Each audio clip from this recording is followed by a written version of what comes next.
Hello सब अच्छा party, क्या मेरी आवाज़ आ रही है? आई थिंक लाइव हो चुके हैं हम लोग। आई थिंक लाइव हो चुका है। स्टार्ट हो गया भाई।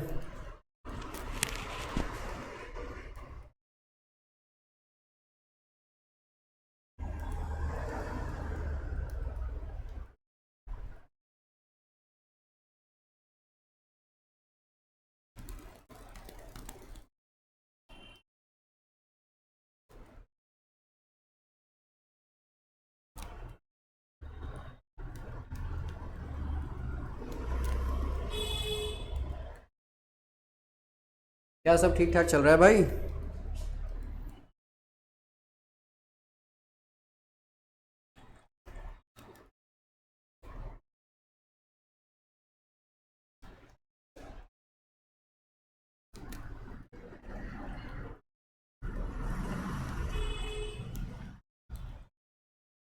क्या सब ठीक ठाक चल रहा है भाई? ऑडियो वीडियो क्लियर है भाई? ऑडियो वीडियो क्लियर है?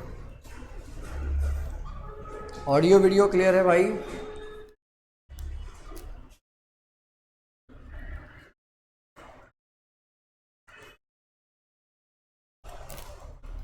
सब ठीक ठाक चल रहा है भाई?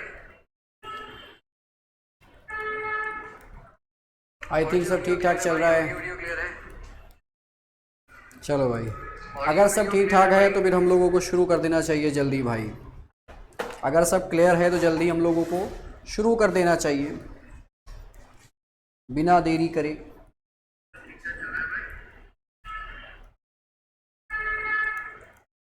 आई थिंक सब ठीक ठाक चल रहा है। चलो भाई, अगर सब ठीक ठाक है तो फिर हम लोगों को शुरू कर देना चाहिए जल्दी भाई। अगर सब क्लियर है तो जल्दी कर देना चाहिए।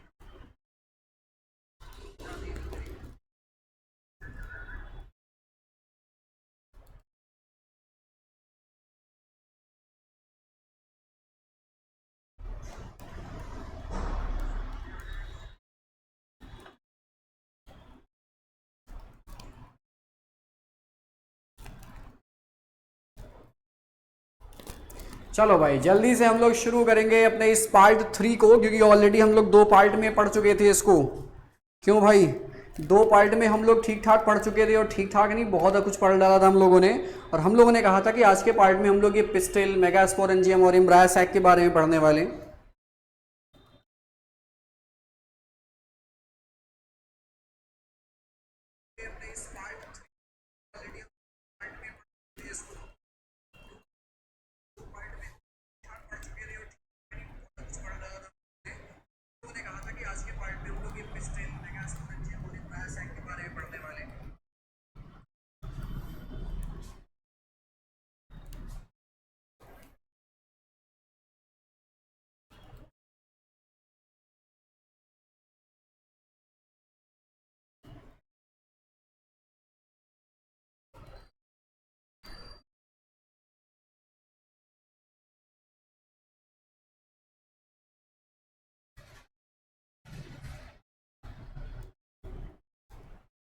चलो भाई, आ जाते हैं जल्दी से पिस्टल, मेगास्पोरेंजियम और साथ साथ में इम्ब्रायोसैक की स्टडी करेंगे।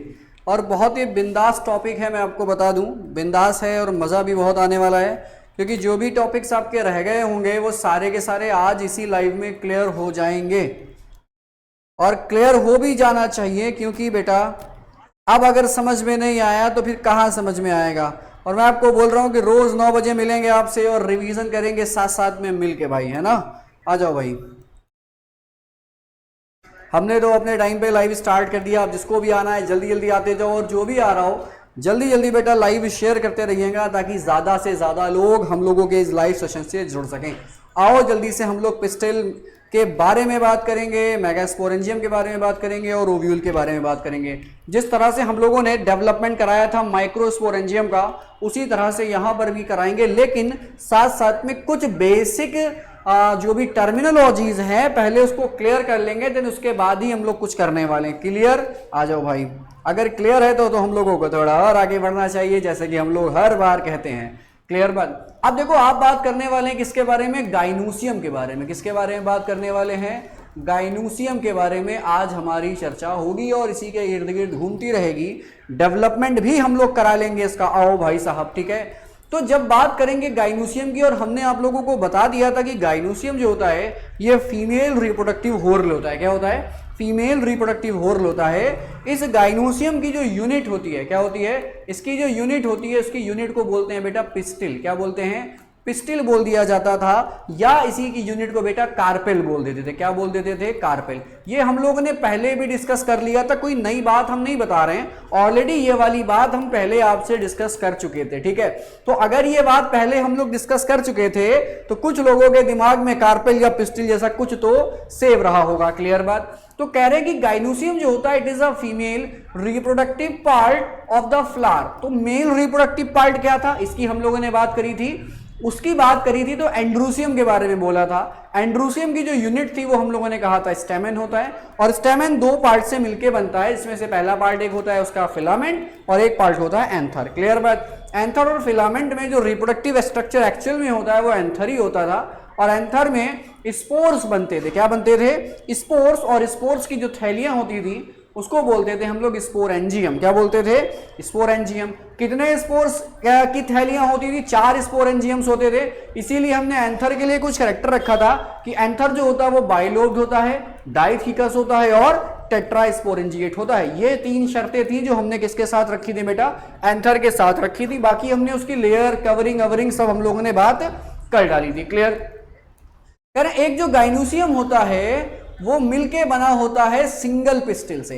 अगर ये गाइनोसियम सिंगल पिस्टिल से मिलके बन रहा है या सिंगल कार्पेल से मिलके बन रहा है, मतलब कार्पेल या तो एक सिंगल भी हो सकता है या सिंगल से ज्यादा बेटा मल्टीपल भी हो सकते हैं। क्लियर बात? तो सिंगल भी हो सकता है और मल्टीपल भी हो सकता है। अगर सिंगल कंडीशन है तो ये कंडीशन बेटा कहलाएगी मोनोकार्पेलरी। क्या कहलाएगी?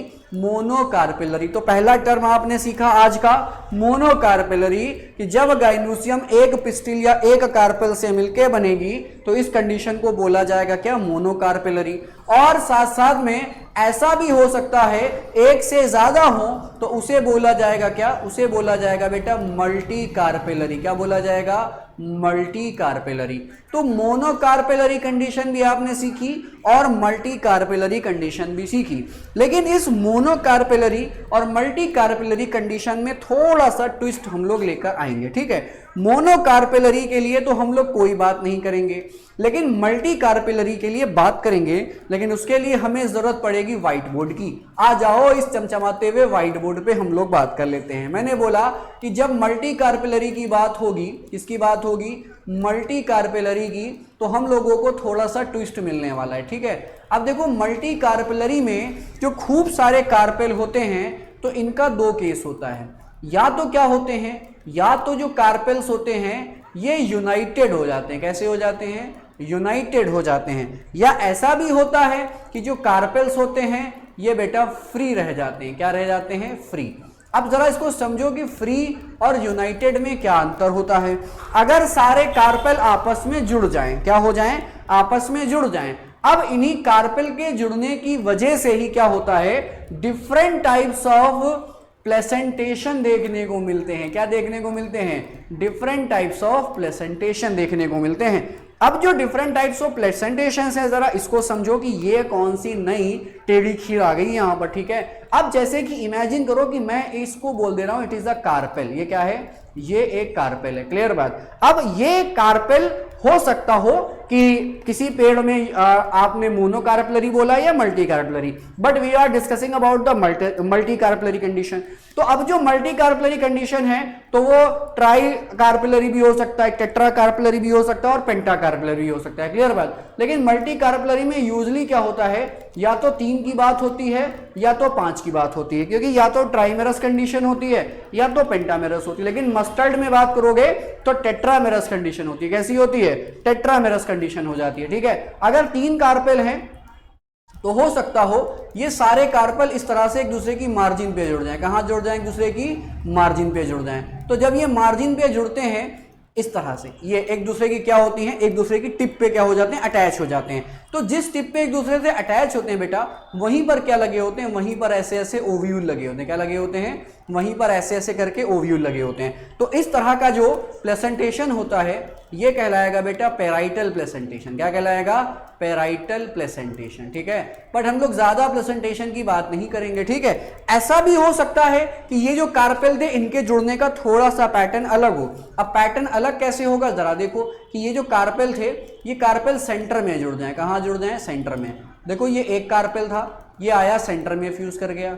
ये देखो दूसरा कार्पेल था, ये देखो सेंटर में फ्यूज कर गया। और ये देखो तीसरा कार्पेल था, ये भी देखो कहां फ्यूज कर गया? सेंटर में फ्यूज कर गया। क्लियर बात? तो जब ये सेंटर में फ्यूज करा आकर तो अब जो बीजे लगे हुए होंगे वो कहां लगे होंगे? वो बीच में लगे होंगे। ठीक है, तो इस तरह का जो प्लेसेंटेशन होता है बेटा ये कहलाता है एक्साइल प्लेसेंटेशन। क्या कहलाता है?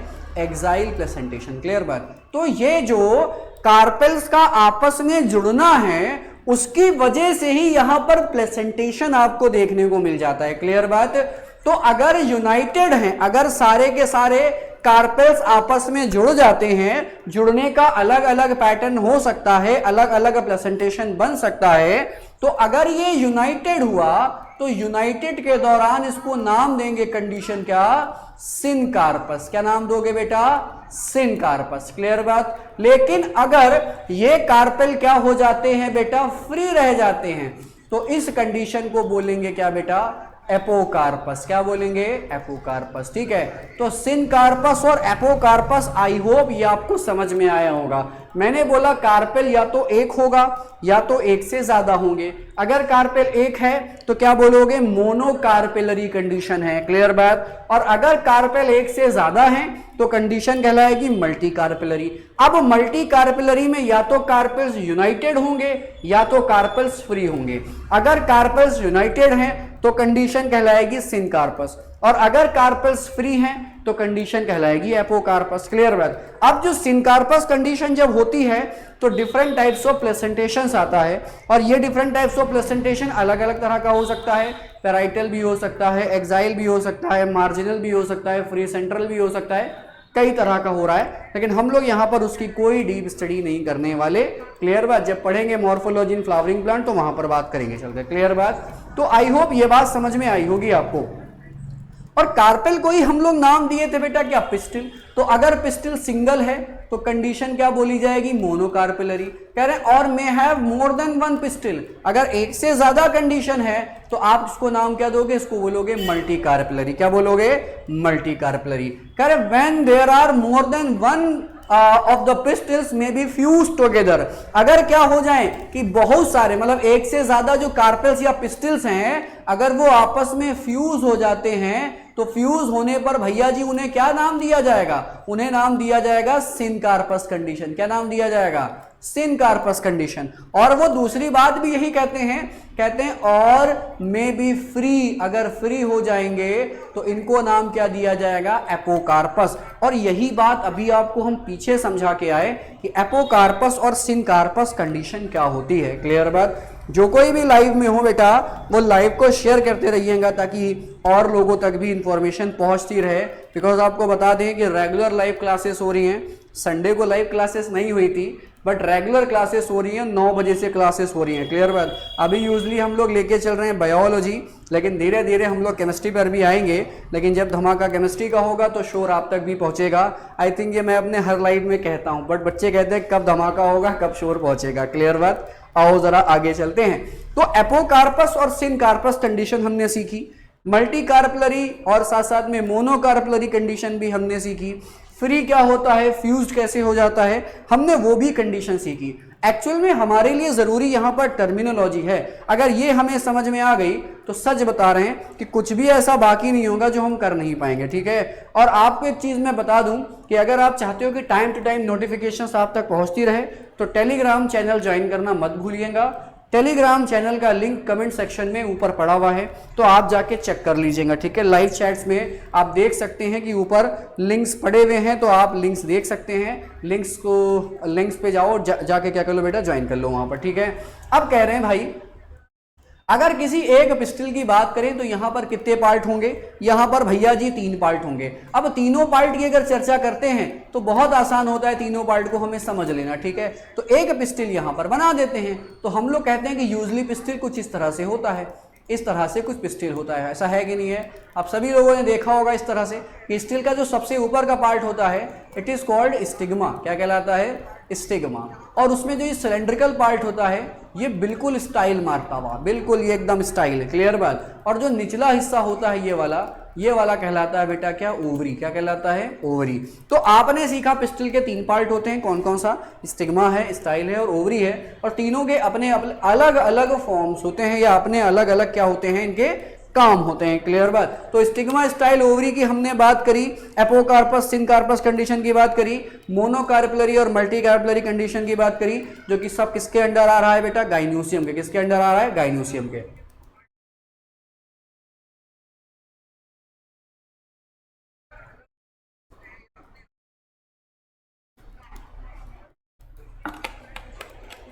आओ चलो थोड़ा और आगे बढ़ते हैं भाई साहब, आ जाओ जल्दी से, आ जाओ भाई। आज का जो लाइव शुरू होने वाला था उसकी इंफॉर्मेशन आई थिंक 3-4 बजे ही आप लोगों को मिल गई होगी या 5 बजे ही लगभग मिल गई होगी, उसी टाइम लगभग प्रिपरेशन चालू हो गई थी, ठीक है। और जिस तक ना पहुंची हो, अगर आपके जानने में कोई हो तो आप उसे भेज सकते हो, ठीक है, शेयर कर सकते हो, क्लियर। आ जाओ भाई। तो स्टिग्मा, स्टाइल एंड ओवरी, ठीक है। अब देखो इसमें तीनों के काम बताएं, ठीक है, कि स्टिग्मा, स्टाइल और ओवरी में क्या क्या चीजें होंगी और कौन कौन किस किस चीज के काम आने वाला है। इसमें से पहला दे रखा है इट्स अ स्टिग्मा। कह रहे स्टिग्मा जो होता है वो एक लैंडिंग प्लेटफॉर्म होता है, किसका बेटा? पॉलन ग्रेन का। किसका? पॉलन ग्रेन का। मतलब जो पॉलेंस उड़ के आएंगे वो किसके ऊपर लैंड करेंगे? वो इसी स्टिग्मा के ऊपर लैंड करेंगे, इसलिए भैया क्या बोला, इसे लैंडिंग प्लेटफॉर्म बोल दिया है। कह रहे the style is the elongated cylindrical part beneath the stigma। Stigma के नीचे कौन मिल रहा है? स्टाइल। और स्टाइल कैसा है बेटा? Style it is a cylindrical part. Style कैसा पार्ट है? It is cylindrical part. कैसा है? सिलेंड्रिकल पार्ट, ठीक है। और किसके नीचे पाया जा रहा है? स्टिग्मा के ही तो नीचे पाया जा रहा है। कुछ नई बात तो इन्होंने नहीं बता दी।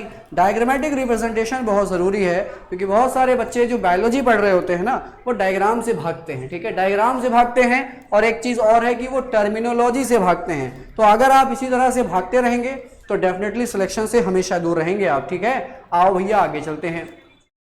करें जो निचला हिस्सा, जो बेसल बल्ज पार्ट, फूला हुआ हिस्सा होता है पिस्टिल का, उसी को बोलते हैं क्या बेटा? ओवरी। क्या बोलते हैं? ओवरी। तो स्टिग्मा, स्टाइल, ओवरी तीनों की यहां पर बात हो गई थी।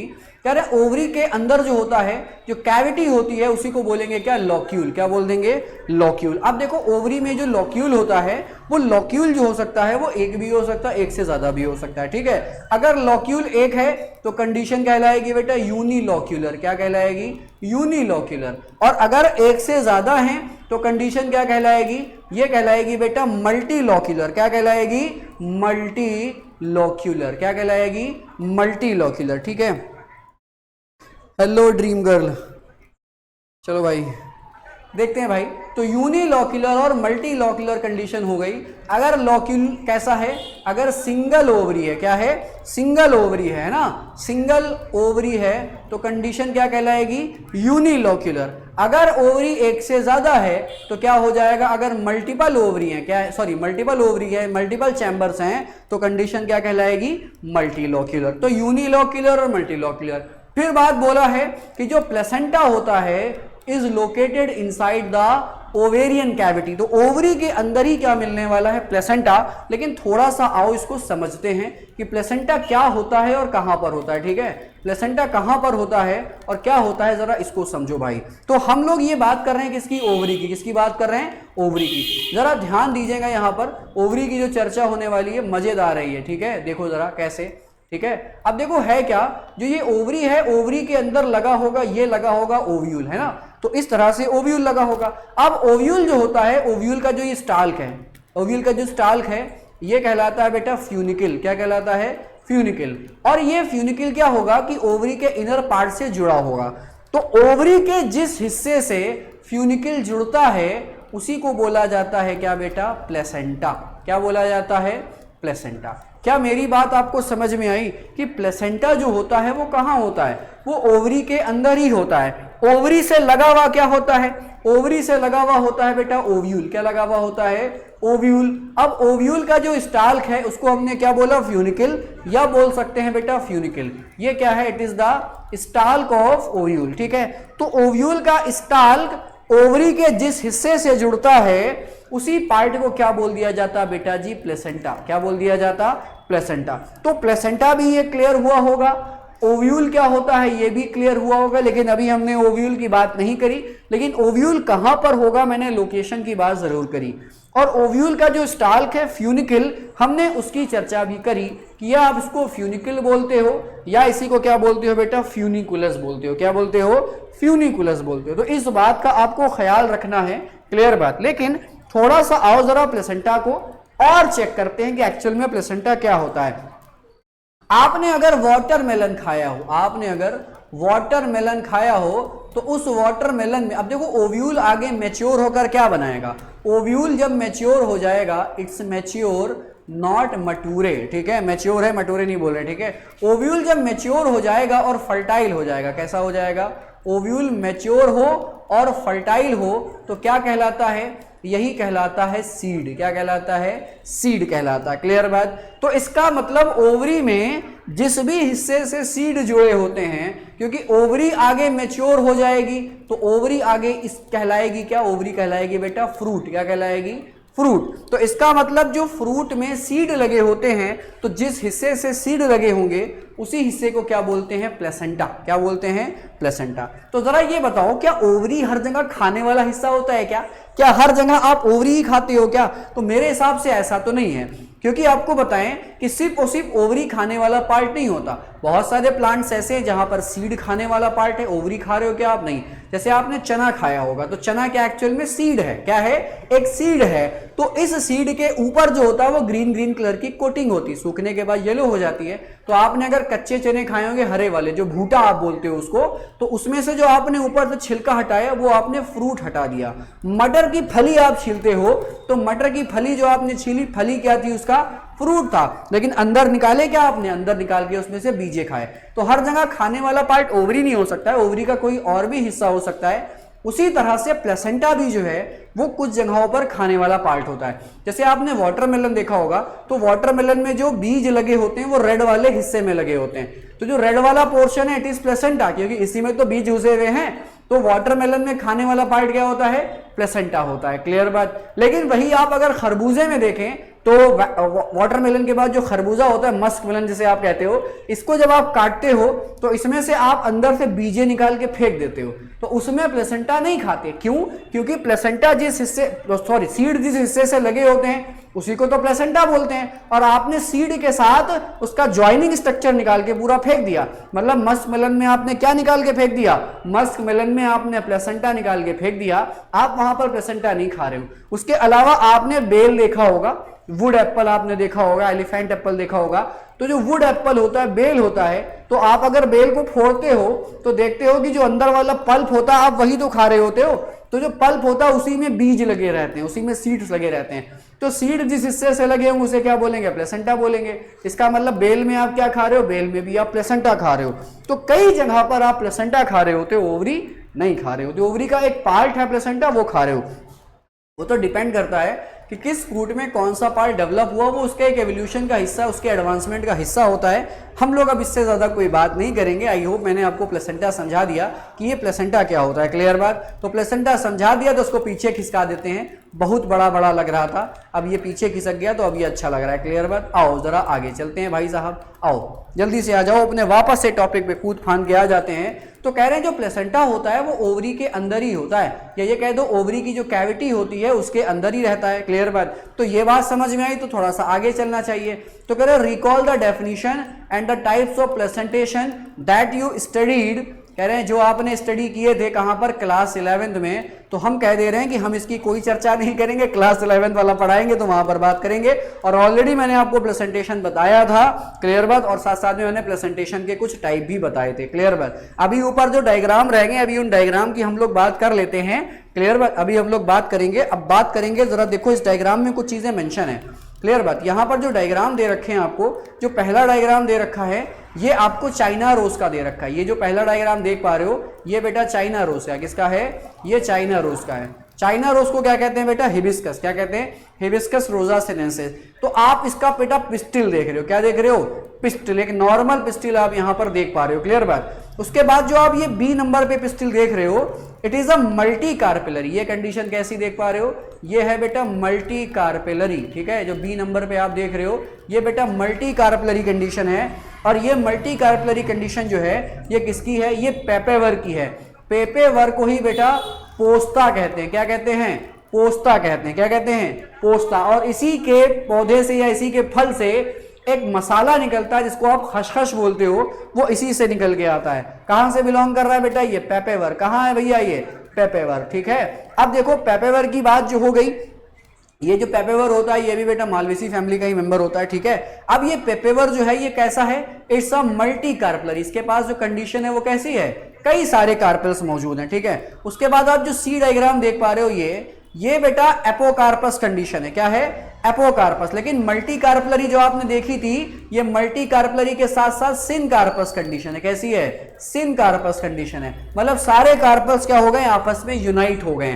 कार्पेल तो कई सारे, और उस कार्पेल के लिए कंडीशन एपोकार्पस भी हो सकती है और सिन कार्पस भी हो सकती है। तो यहां पर कंडीशन कैसी है, सिन कार्पस, ठीक है। लेकिन आप जो यहां पर सी वाला डायग्राम देख रहे हो, तो ये बेटा एक प्लांट है, उसका नाम है क्या, माइचीलिया। क्या नाम है, माइचीलिया। तो इस माइचीलिया में जो कंडीशंस हैं, देखो अलग अलग तुमको कार्पेल नजर आ रहे हैं। क्या नजर आ रहे हैं, ये अलग अलग कार्पेल नजर आ रहे हैं। और ये जो कार्पेल तुम देख रहे हो ये भी बेटा मल्टी कार्पलरी कंडीशन है। कैसी कंडीशन है, ये भी मल्टी कार्पलरी कंडीशन है।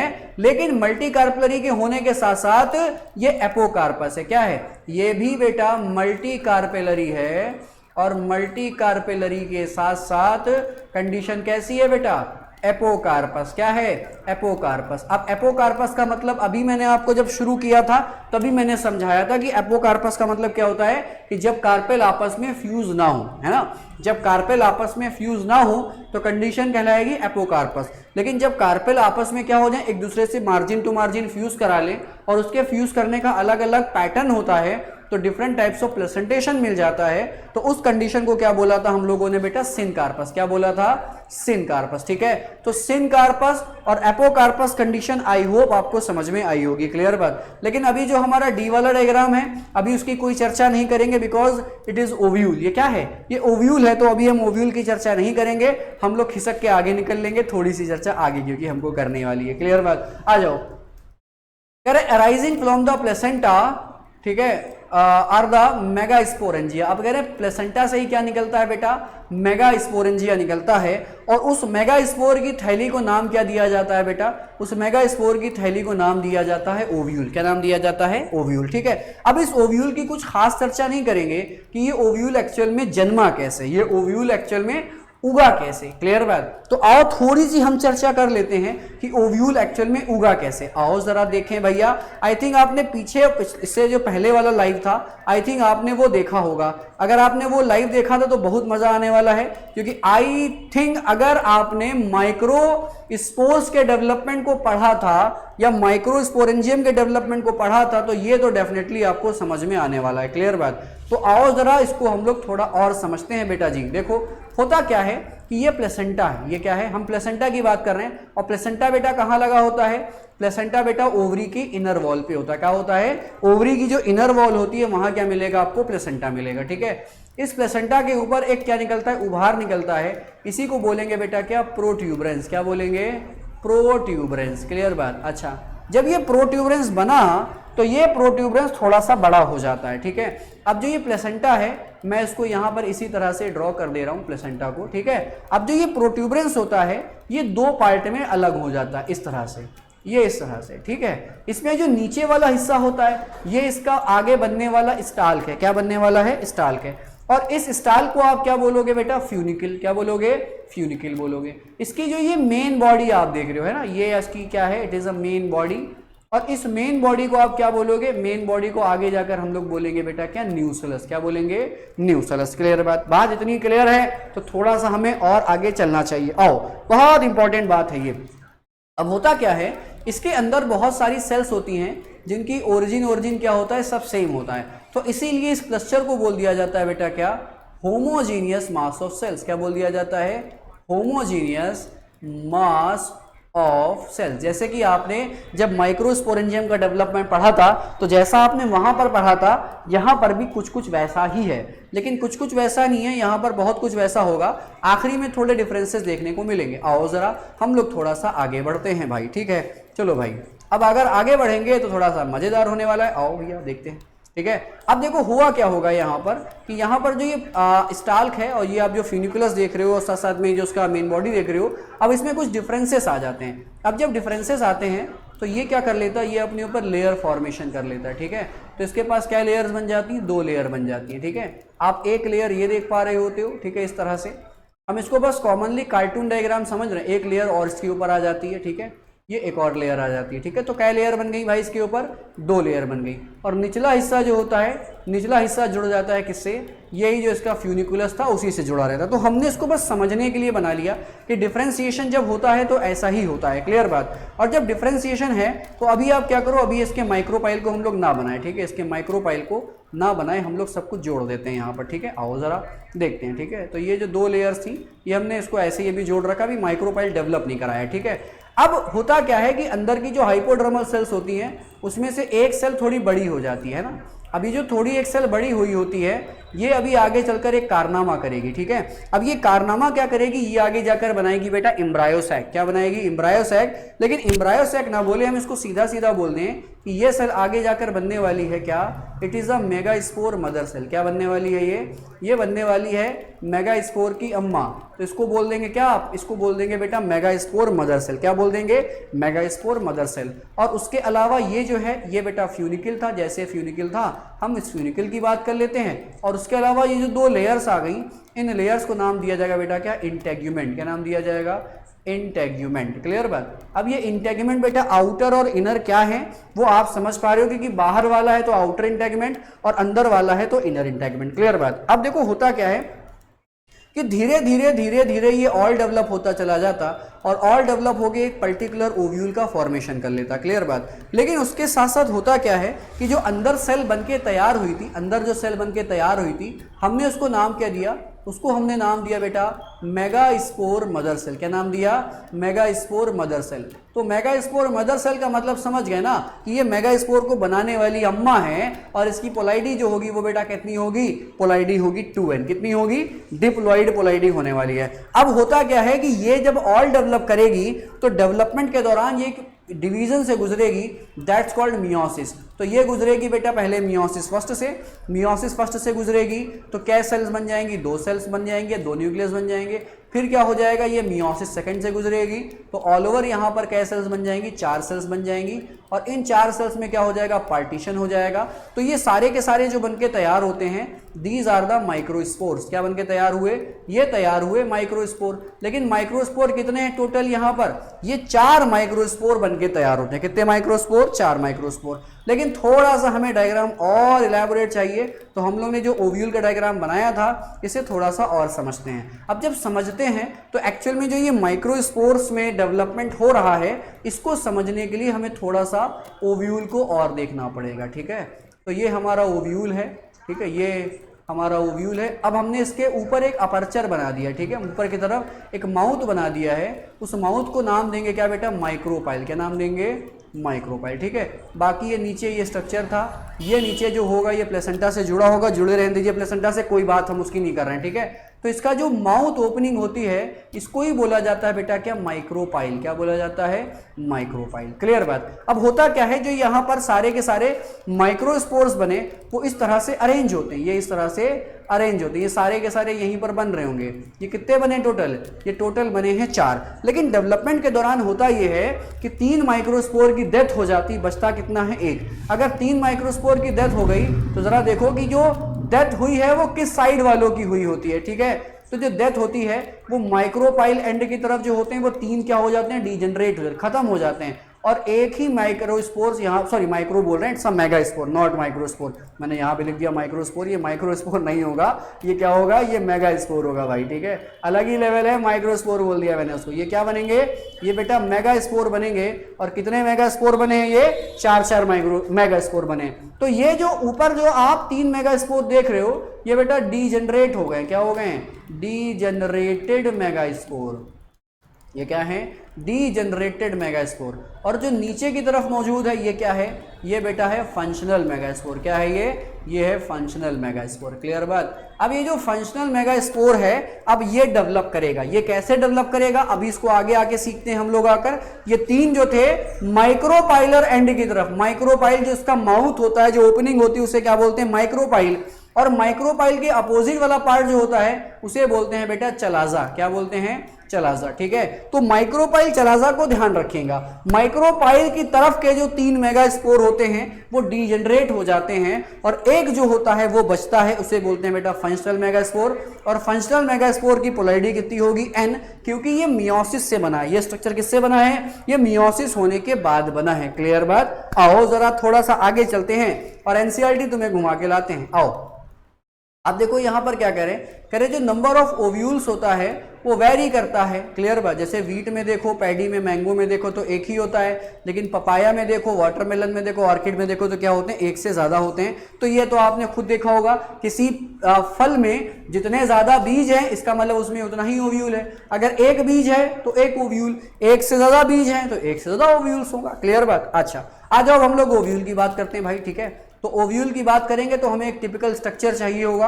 और वो टिपिकल स्ट्रक्चर ऑलरेडी हम लोग बना के ट्राई कर रहे हैं। ठीक है, अब जो ये स्ट्रक्चर बना है इसको थोड़ा हम लोग और इलेबोरेट करते हैं। आओ जरा इस स्ट्रक्चर को थोड़ा और इलेबोरेट करते हैं और अच्छे से बनाते हैं और समझते हैं कि इस स्ट्रक्चर में क्या क्या होता है। तो ऊपर जो अभी आपकी एनसीईआरटी में जो बना होगा हम लोग उसी वाले ओव्यूल को ड्रॉ कर लेंगे भाई। ठीक है, हम लोग उसी वाले ओव्यूल को ड्रॉ कर लेंगे और देखो भाई समझ में आएगा आपको। ठीक है, और मज़ा भी आएगा। ठीक है, ये ओव्यूल कैसे बनता है, ये ओव्यूल भी ज़रा आप ध्यान रखिएगा। ठीक है, ये ओव्यूल कैसे बनता है इसका भी ख्याल रखिएगा बेटा। ठीक है, तो ये ओव्यूल जो हम लोग बना रहे हैं it is a type of, कैसा ovule, it is a anatropous ovule. कैसा ओव्यूल होगा, एनाट्रोपस, क्योंकि मोस्ट कॉमन जो होता है ओव्यूल वो यही वाला होता है। क्लियर। अच्छा अब ये ओव्यूल नीचे से किससे जुड़ा होगा, नीचे ये प्लेसेंटा से जुड़ा होगा, उसकी कोई बात हम लोग नहीं कर रहे हैं। क्लियर बात, उसकी कोई बात हम लोग नहीं कर रहे हैं। ठीक है, लेकिन आ जाओ थोड़ा सा यहाँ पर चीज़ों को और समझते हैं। ठीक है, ये जो मैंने यहाँ पर मार्जिन बना दी तो वो अटैचमेंट पॉइंट हमने बना दिया। ठीक है, अब ओव्यूल की जो मेन बॉडी है, ये ओव्यूल की जो मेन बॉडी है, ठीक है,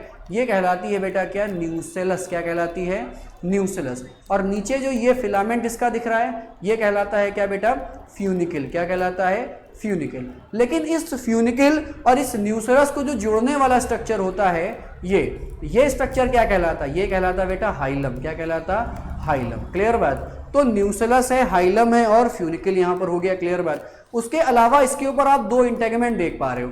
एक इंटेगमेंट बेटा कैसा है, ये आउटर इंटेगमेंट है और जो अंदर वाला देखने को मिल रहा है ये क्या है, ये बेटा इनर है। क्या है, इनर है। और है क्या ये सब के सब है बेटा इंटेगमेंट। क्या है, इंटेगमेंट। और इंटेगमेंट कौन कौन से, आउटर और इनर इंटेगमेंट हो गया। क्लियर बात। ठीक है, उसके अलावा जो इसका अपर्चर दिख रहा है, ये जो माउथ दिख रहा है ये कहलाता है बेटा क्या, माइक्रोपाइल। क्या कहलाता है, माइक्रोपाइल। और माइक्रोपाइल के जो अपोजिट एंड होता है ये कहलाता है बेटा क्या, चलाजा। क्या कहलाता है, चलाजा। क्लियर बात। अब होता क्या है कि जो डेवलपिंग मेगास्पोर था वो डेवलपिंग मेगास्पोर इसके ही अंदर होता है। जो डेवलपिंग मेगास्पोर होता है वो इसके ही अंदर रहता है। ये डेवलपिंग मेगास्पोर था जो अभी डेवलप नहीं करा है हमने पूरी तरह से, लेकिन अभी हम लोग इसको डेवलप करने वाले हैं कि डेवलपिंग मेगास्पोर में क्या क्या होता है। जरा इधर साइड में समझिएगा। ये था बेटा एक मेगास्पोर। क्या था, ये था एक मेगास्पोर। क्लियर बात। अच्छा इस मेगास्पोर की पोलैरिटी कितनी होती है, इस मेगास्पोर की पोलैरिटी होती है बेटा n। कितनी होती है, n। अब ये जो मेगास्पोर बना ये बना है मियोसिस से, लेकिन अब इसमें मियोसिस नहीं होगी। अब सिर्फ क्या कराएंगे आप, अब सिर्फ इसमें माइटोसिस कराएंगे। ठीक है, तो इसमें एक माइटोसिस होती है और माइटोसिस होने के बाद क्या होता है, इसमें 2 न्यूक्लियस बन जाते हैं। क्लियर बात। अब 2 न्यूक्लियस बनने के बाद इसमें एक और माइटोसिस होती है, तो इसमें टोटल जो होते हैं बेटा 4 न्यूक्लियस बन जाते हैं। क्या न्यूक्लियस बन जाते हैं, 4 न्यूक्लियस बन जाते हैं। और थोड़ा सा और हम लोग आगे चलते हैं, इसको सरकाते हैं थोड़ा सा और इसको थोड़ा खिसका दें, खिसका के ताकि हमें थोड़ा और समझ में आएगी। ठीक है, देखो भाई, देखो भाई, अब जो ये 4 न्यूक्लियस बने ये क्या करेगा, ये फिर क्या करेगा, माइटोसिस करेगा। और माइटोसिस करने के बाद इसके बाद टोटल जो हो जाएंगे वो हो जाएंगे 4 न्यूक्लियस। कितने हो जाएंगे, सॉरी 4 क्यों हो जाएंगे, 4 तो पहले थे, अब कितने हो गए, अब हो जाएंगे ये 8। क्लियर बात। अब जो ये 8 हो गए इन आठों का अरेंजमेंट हो जाता है। ये जो 8 के 8 बने हैं ये सारे के सारे अरेंज हो जाते हैं। अब जब अरेंज होते तो आप एंड मान लो, ठीक है, आप नीचे वाला हिस्सा मान लो बेटा क्या ये माइक्रोपाइल वाला हिस्सा रहेगा। ये जब डेवलप कर रहा होगा तो इस स्ट्रक्चर को आप इधर ही बगल में लगा के देखिए, तो जैसे हमने स्ट्रक्चर ये लगाया है जो गोल गोल हमने माइक्रोपाइल के ऊपर बनाया हुआ है, ठीक है, तो आप माइक्रोपाइल का एंड एक समझ लीजिएगा और ये क्या मान लीजिएगा, ये कौन सा है, ये बेटा चलाजल एंड है। कौन सा एंड है, चलाजल एंड है, ठीक है। तो ये दोनों एंड यहां पर मौजूद हैं। इन दोनों एंड के हिसाब से यहां पर कुछ सेल्स अरेंज हो जाती हैं, ठीक है। अब जो ये सेल्स अरेंज होंगी, आओ जरा इन सेल्स का अरेंजमेंट देखते हैं भैया जी, इन सेल्स का अरेंजमेंट देखते हैं। अब जब इन सेल्स का तुम अरेंजमेंट देखोगे तो अरेंजमेंट के दौरान देखो जरा अब क्या क्या बनने वाला है यहाँ पर, ठीक है। अब क्या क्या बनेगा, तो माइक्रोपाइल जो होता है उस माइक्रोपाइल की तरफ के जो 3 न्यूक्लियस होते हैं वो अपने ऊपर वॉल बना लेते हैं। क्या बना लेते हैं, वॉल, जिसमें से एक वॉल जो होगी वो इस तरह से तुमको दिख रही है, बड़ी सी वॉल बना के एक बढ़िया सा न्यूक्लियस अंदर ऑर्गेनाइज हो जाता है। उसके अलावा जो 2 सेल्स और वॉल बनाती हैं, 2 न्यूक्लियस और वॉल बनाते हैं, वो इसके अगल बगल में लगे रहते हैं, ठीक है, ये इस तरह से। जिसमें से जो ये बड़ी वाली सेल है ये कहलाती है बेटा एग सेल। क्या कहलाती है, एग सेल। पोलैरिटी कितनी है इसकी, n है। उसके बाद जो अगल बगल में सेल्स लगी होती हैं ये कहलाती हैं सिनर्जिड्स। क्या कहलाती हैं, सिनर्जिड्स। सिनर्जिड्स की पोलैरिटी भी कितनी होती है, n होती है। अब बता दें जो एग सेल है और सिनर्जिड है इसको मिला के आप नाम देते हैं क्या, एग एपरेटस। क्या नाम देते हैं, एग एपरेटस। तो एग एपरेटस पे सवाल बने तो एग एपरेटस पे ध्यान रखिएगा भाई उत्तम सिंह, ठीक है। अब एग एपरेटस पे आप ध्यान रखिएगा। उसके अलावा अभी तो हम लोग चर्चा कर रहे हैं किसकी, हम लोग बात कर रहे हैं बेटा माइक्रोपाइलर एंड की। किसकी बात कर रहे हैं, माइक्रोपाइल की। लेकिन अब क्या होगा, चलाजा के साइड देखते हैं। तो चलाजा के साइड जो 4 न्यूक्लियस थे, इन 4 न्यूक्लियस में से 3 न्यूक्लियस क्या हो जाते हैं, वॉल बनाकर अरेंज हो जाते हैं। तो देखो एक ने ये वॉल बनाई, एक ने ये वॉल बनाई और एक ने ये वॉल बनाई, तो ये 3 न्यूक्लियस क्या हो गए, वॉल बनाकर अरेंज हो गए। अब जब ये वॉल बनाकर अरेंज हुए तो इन सेल्स को नाम दे दिया जाएगा बेटा क्या, एंटीपोडल्स। क्या नाम दे दिया जाएगा, एंटीपोडल्स। तो एंटीपोडल्स हैं कितनी, टोटल 3 हैं। पोलैरिटी कितनी होती है हर एक एंटीपोडल की, n होती है। कितनी होती है, n होती है। लेकिन उसके बाद भी क्या है कि यहां पर 2 न्यूक्लियस बाहर की तरफ ऐसे पड़े रह गई है। बाकी सब ने क्या कर लिया, बाकी सारे के सारे ने अपने ऊपर वॉल फॉर्मेशन कर लिया, लेकिन ये जो 2 न्यूक्लियस पड़े हुए हैं इन्होंने अभी अपने ऊपर वॉल फॉर्मेशन नहीं करा। और ये दोनों अपोजिट पोल पे मौजूद है। कहां मौजूद हैं, अपोजिट पोल पे मौजूद हैं। इसीलिए इन न्यूक्लियस को एक बढ़िया सा नाम दे दिया जाएगा, दैट आर पोलर न्यूक्लियाई। क्या बोला जाएगा इनको, पोलर न्यूक्लियाई। कहां पर मौजूद हैं, ये पोल पे मौजूद हैं। लेकिन ये पोलर न्यूक्लियाई क्या होते हैं, ग्रेजुअली पास आ जाते हैं। क्या आ जाते हैं, ग्रेजुअली पास आ जाते हैं। तो हम इसको थोड़ा सा रफ करते हैं, ध्यान दीजिएगा। तो ये ग्रेजुअली जब पास आएंगे तो हम इनको ऐसे ऐसे दिखा दें कि ये दोनों न्यूक्लियस जो दूर दूर थे ये क्या हो गए, ये पास पास आ गए। और पास पास आने के बाद अब आप एक न्यूक्लियस को नाम क्या दे सकते हो, यहां से एक पर्टिकुलर न्यूक्लियस को नाम क्या दे सकते हो, पोलर न्यूक्लियाई। तो इसका मतलब ये क्या कहलाएंगे, दैट्स आर पोलर न्यूक्लियाई। तो 2 पोलर न्यूक्लियाई। लेकिन ये दोनों पोलर न्यूक्लियाई जो होते हैं, एक न्यूक्लियस को आप पोलर न्यूक्लियाई बोल रहे हैं, पोलर न्यूक्लियस बोल रहे हो, लेकिन ये दोनों पोलर न्यूक्लियस आपस में ही फ्यूज हो जाते हैं और फ्यूज होने के बाद एक सेल का फॉर्मेशन कर लेते हैं, उसको बोलते हैं सेकेंडरी न्यूक्लियस। क्या बोल देते हैं, सेकेंडरी न्यूक्लियस। क्लियर बात। तो हम नीचे एक और डायग्राम बनाते हैं, जरा ध्यान दो भाई उस पर। हम नीचे एक और डायग्राम बनाते हैं, इसी के बाद ध्यान दीजिएगा थोड़ा। देखो भाई बहुत आसान था कि जो हमने बनाया उसी को हम थोड़ा सा और इलैबोरेट कर लेंगे कि आपने एक बनाई थी क्या, एग सेल बनाई थी। उसके अलावा 2 आपने क्या बनाई थी, सिनर्जिड्स बनाई थी। क्लियर बात। उसके अलावा आपने 3 क्या बनाई थी, 3 आपने बनाई थी बेटा एंटीपोडल्स बनाई थी। और बीच में क्या मौजूद है, बीच में मौजूद है ये सेकेंडरी न्यूक्लियस। क्या मौजूद है, सेकेंडरी न्यूक्लियस। इसके पास ये दोनों पोलर न्यूक्लियस जो कि फ्यूज करके एक ही हो जाते हैं। तो अब आप इसको नाम क्या दे रहे होते, इसको नाम दे रहे होते बेटा सेकेंडरी न्यूक्लियस। क्या नाम दे रहे होते हो, सेकेंडरी न्यूक्लियस। क्लियर बात। तो ये सेकेंडरी न्यूक्लियस कहां से आया, हमने इसकी बात करी। लेकिन सेकेंडरी न्यूक्लियस की बेटा पोलैरिटी कितनी होती है, सेकेंडरी न्यूक्लियस की पोलैरिटी 2n होती है। लेकिन पोलर न्यूक्लियाई की पोलैरिटी कितनी होती है, पोलर न्यूक्लियाई की पोलैरिटी n होती है। In term of polar nuclei कोई पूछे तो पोलैरिटी कितनी बताइएगा, n बताइएगा। In term of secondary nucleus पूछे तो पोलैरिटी कितनी बताएंगे उसकी, 2n। क्लियर बात। अब जरा देखो कि ये जो पूरा स्ट्रक्चर है ये पूरा स्ट्रक्चर क्या हो चुका होगा, ये पूरा का पूरा स्ट्रक्चर जो है ये यहाँ पे डेवलप हो चुका है। क्या हो चुका है, डेवलप हो चुका है। क्लियर। अब जो ये पूरा डेवलप हो चुका है, अब होगा क्या यहाँ पर, इसी पूरे स्ट्रक्चर को हम लोग ले जाकर कहाँ रखने वाले हैं, इसी पूरे स्ट्रक्चर को ले जाकर हम लोग ओव्यूल के अंदर रखने वाले हैं। तो आओ जल्दी से अपने इस ओव्यूल को देखें कि हमने अपना ओव्यूल कहाँ छोड़ा था। आओ सरकते सरकते चलें। ये देखो हम लोगों ने ओव्यूल यहाँ पर छोड़ के गए थे। क्लियर बात। अब देखो इस ओव्यूल के अंदर हम लोग सब कुछ सेम वैसे ही पुट कर देंगे कि माइक्रोपाइलर एंड की तरफ कौन था और चलाजल एंड की तरफ कौन था। आओ जल्दी से देखते हैं। तो माइक्रोपाइल के पास बेटा क्या मौजूद था, एग सेल मौजूद थी। क्या ऐसा था, डेफिनेटली ऐसा था। उसके अलावा दो क्या मौजूद थी, सिनर्जिड्स मौजूद थी, वो आपने ऐसे लगा दी। चलाजल एंड की तरफ क्या मौजूद थी, ये सब मौजूद थी। क्या बेटा, एंटीबॉडल्स। क्या मौजूद थी, एंटीबॉडल्स। और बीच में क्या मौजूद था, बीच में मौजूद था सेकेंडरी न्यूक्लियस। अब ये देखो ये पूरा स्ट्रक्चर जो हम लोगों ने बाहर बनाया था, इसी पूरे स्ट्रक्चर को हम अंदर की तरफ ऑर्गेनाइज कर देते हैं। और अंदर ऑर्गेनाइज करने के साथ साथ जो हमारा ये जो ओव्यूल है, ये जो हमारा ओव्यूल है, ये पूरा बनके तैयार हो जाता।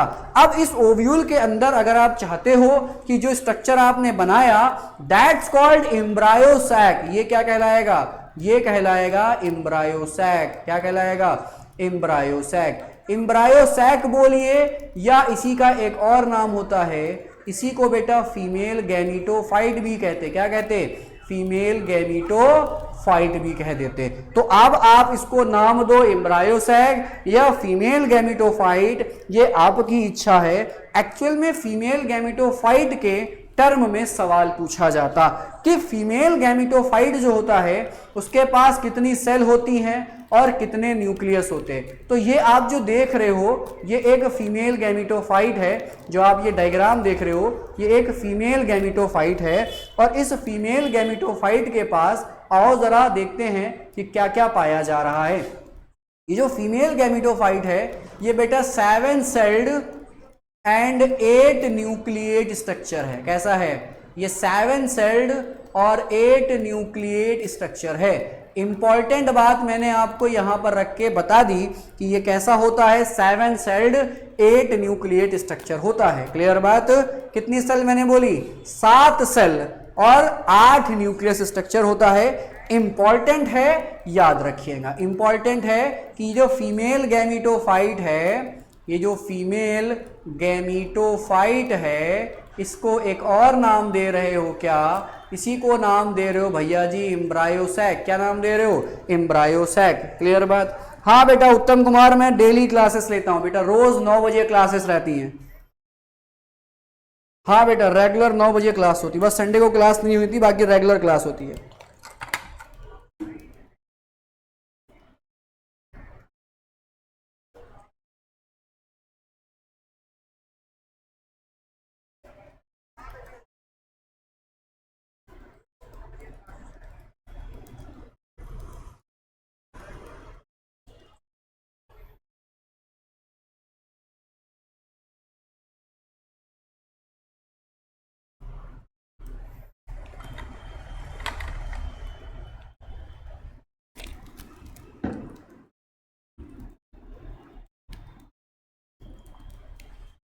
चलो भाई, तो जो एम्ब्रायो सैक है इट्स अ फीमेल गैमीटोफाइट।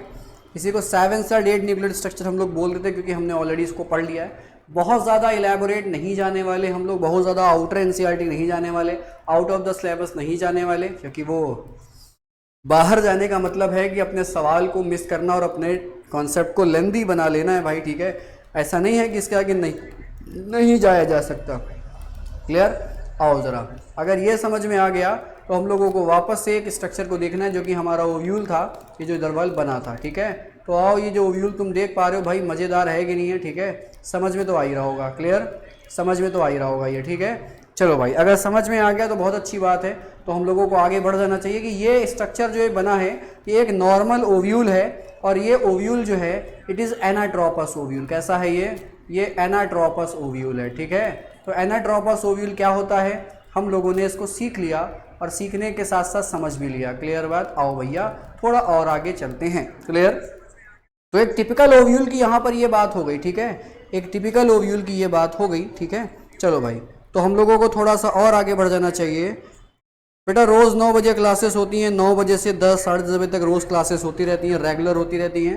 ठीक है, आओ रोज रोज ज्वाइन करो लाइव क्लासेस में, डाउट्स भी हों, डाउट्स भी क्लियर होंगे, सब कुछ एकदम मजेदार है कि आप अपना रिवीजन सुकून से यहाँ पर कर सकते हो। क्लियर बात? आओ भाई थोड़ा सा आगे चलते हैं। अब जरा देखो, कह रहे लेट अस ये familiarise our self with the structure of a typical angiosperm ovule. ठीक है, तो हम लोग ने जो ओव्यूल पढ़ा वो एंजियोस्पर्म का था और हमने ये पूरी चर्चा यहाँ पर कर ली। कह रहे हैं जो ओव्यूल होता है, कह रहे हैं ये स्मॉल स्ट्रक्चर होता है जो प्लेसेंटा से जुड़ा होता है bye means of a stall called the funicle. तो क्या हमने फ्यूनिकल की बात नहीं करी? हमने डेफिनेटली फ्यूनिकल की बात करी है। और नॉर्मली हम अगर ये ओव्यूल को बनाए थे तो अभी हमने कुछ इस तरह का ही ओव्यूल वहाँ पर बनाया है कि ये स्ट्रक्चर क्या होता था, ये उसका फ्यूनिकल था। क्या था? फ्यूनिकल था। उसकी जो मेन बॉडी थी, ये मेन बॉडी कहलाती है क्या? न्यूसेलस। क्या कहलाती है? न्यूसेलस। और ये फ्यूनिकल और न्यूसेलस का जो अटैचमेंट पॉइंट होता है उसी को बोलते हो क्या? हाइलम। क्या बोलते हो?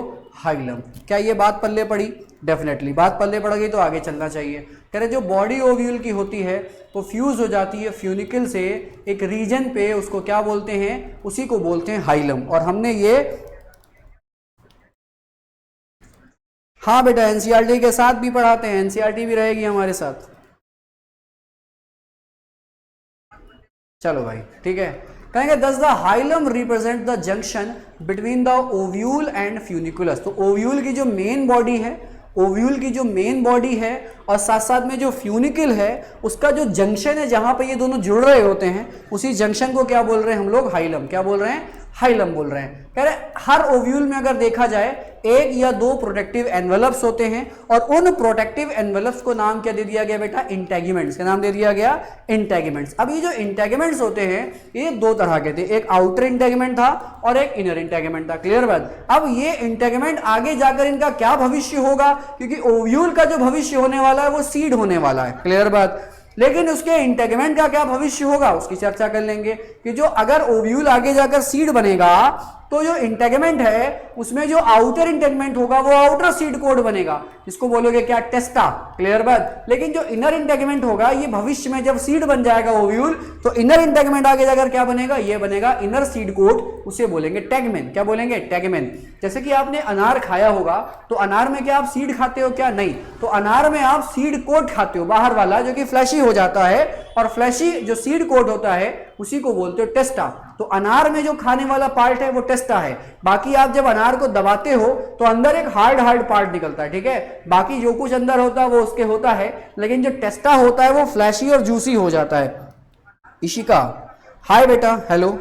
ठीक है, इसमें जो टेस्टा होता है वो कैसा हो जाता है? फ्लैशी एंड जूसी हो जाता है। तो मैंने बोला ना हर जगह खाने वाला पार्ट ओवरी नहीं होता है, कहीं जगह पर आप प्लेसेंटा देख रहे हो, कहीं पर ओवरी वॉल देख रहे होगे अभी, और साथ साथ में कहीं कहीं पर आपको मैंने सीड बताया, कहीं पर इंटायर सीड खा रहे हैं, कहीं पर कॉटलिडन्स खा रहे होते हैं और कहीं पर आप टेस्टा खा रहे होते हो। क्लियर बात? तो जो टेस्टा होता है, जो आउटर सीड कोट होता है, वो अनार में, पोमग्रेनेट में क्या होता है? एडिबल पार्ट होता है। क्या होता है?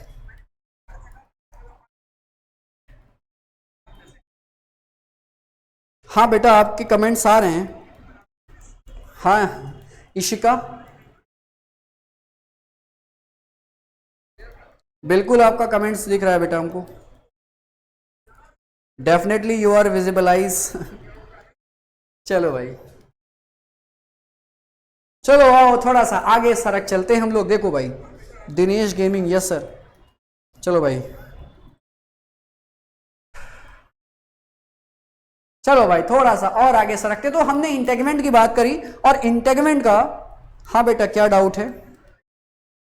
बोल दो बोल दो बोल दो, अगर डाउट टॉपिक का होगा तो क्लियर कर दिया जाएगा।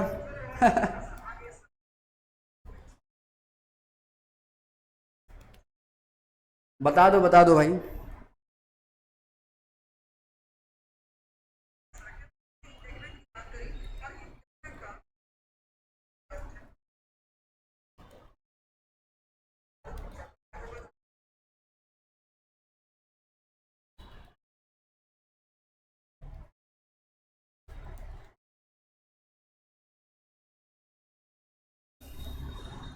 Let's start. देखो भाई, तो कह रहे इंटेगमेंट जो होते हैं, अब एक्चुअल में देख रहे थे तुम कि जो मैंने इंटेगमेंट बनाया था वो पूरे ओव्यूल पे मौजूद था, लेकिन इंटेगमेंट एक जगह पर नहीं मौजूद है। जिस जगह पर इंटेगमेंट नहीं मौजूद था उसी को क्या बोल दिया था? उसी को बोल दिया था माइक्रोपाइल।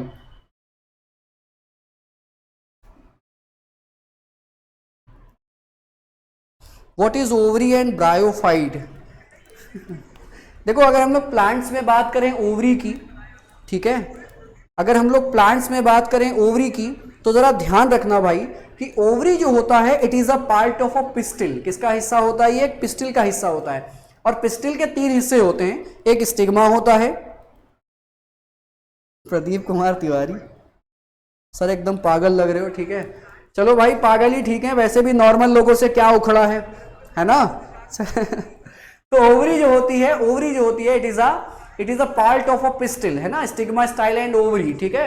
और यही ओवरी जो होती है इट इज अ एनवलप और कवर्ड पार्ट, जो कि क्या करता है, ओव्यूल जब इमेच्योर फॉर्म में होता है तो उसे कवरिंग या उसे प्रोटेक्शन देने का काम करता है। क्लियर बात? तो ओव्यूल को जो प्रोटेक्शन देने का काम कर रहा है या डेवलप होने के लिए रीजन अवेलेबल करा रहा है, एक्चुअल में उसी को बोलते हैं ओवरी।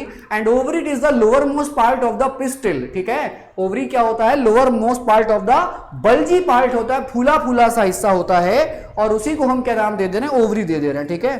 और ब्रायोफाइट्स क्या होते हैं? ब्रायोफाइट्स बेटा प्लांट्स के टाइप हैं। क्या है? प्लांट्स की एक क्लास है ब्रायोफाइटा। क्या है? ब्रायोफाइटा। ये थोड़े से लोअर प्लांट्स के अंडर आते हैं।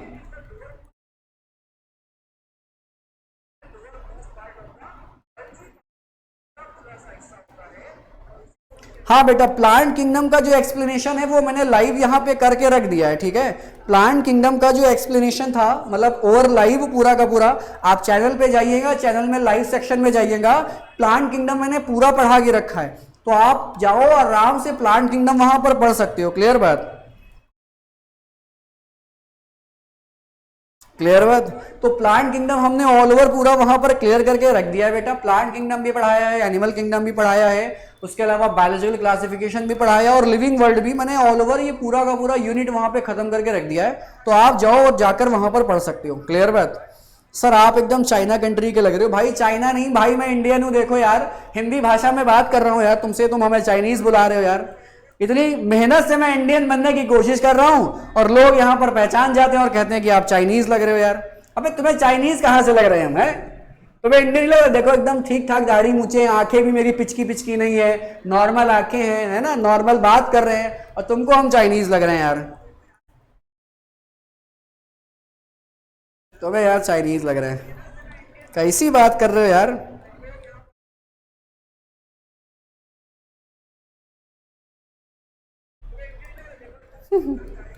चलो भाई।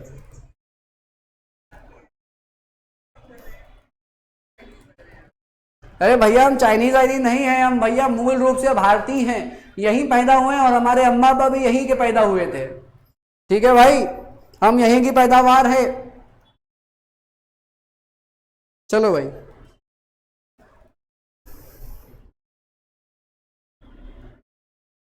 तुम लोग यार डरा मारते हो कि चाइनीज हैं, ये है वो है यार। कोई कोरियन बोल देता है, कोई जापानीज बोल देता है, अल्लाह इंडियन किसी को नहीं लग रहा है, बाकी सब कुछ लगे जा रहे हैं सबको, है ना। इतनी बढ़िया हिंदी में बात कर रहे हैं, उसके बाद भी च्यू च्यू च्यू च्यू कहीं करा मैंने तो तुमको चाइनीज लगे? हम शक्ल देख के चाइनीज लग रहे हैं हम? कैसे बच्चे हो यार। आओ जरा आगे बढ़ाते हैं अपने लेक्चर को भाई हम लोग।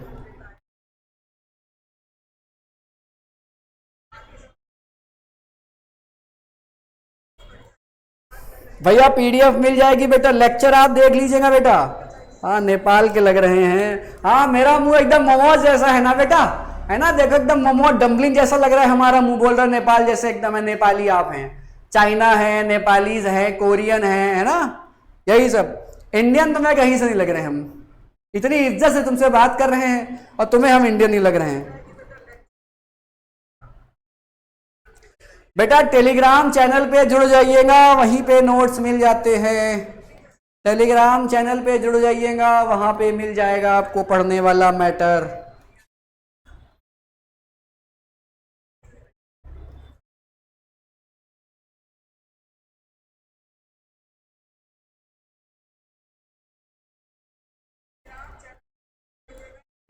टेलीग्राम चैनल का बेटा लिंक पड़ा हुआ है,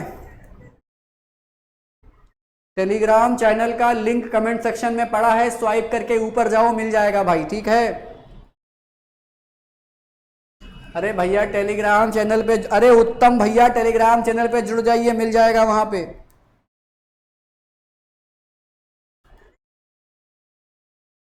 हमारा लग रहा, इनको लग रहा यही चाहिए, लग रहा इनको यही। मैं तुमको क्या कमेंट सेक्शन में चाहिए क्या?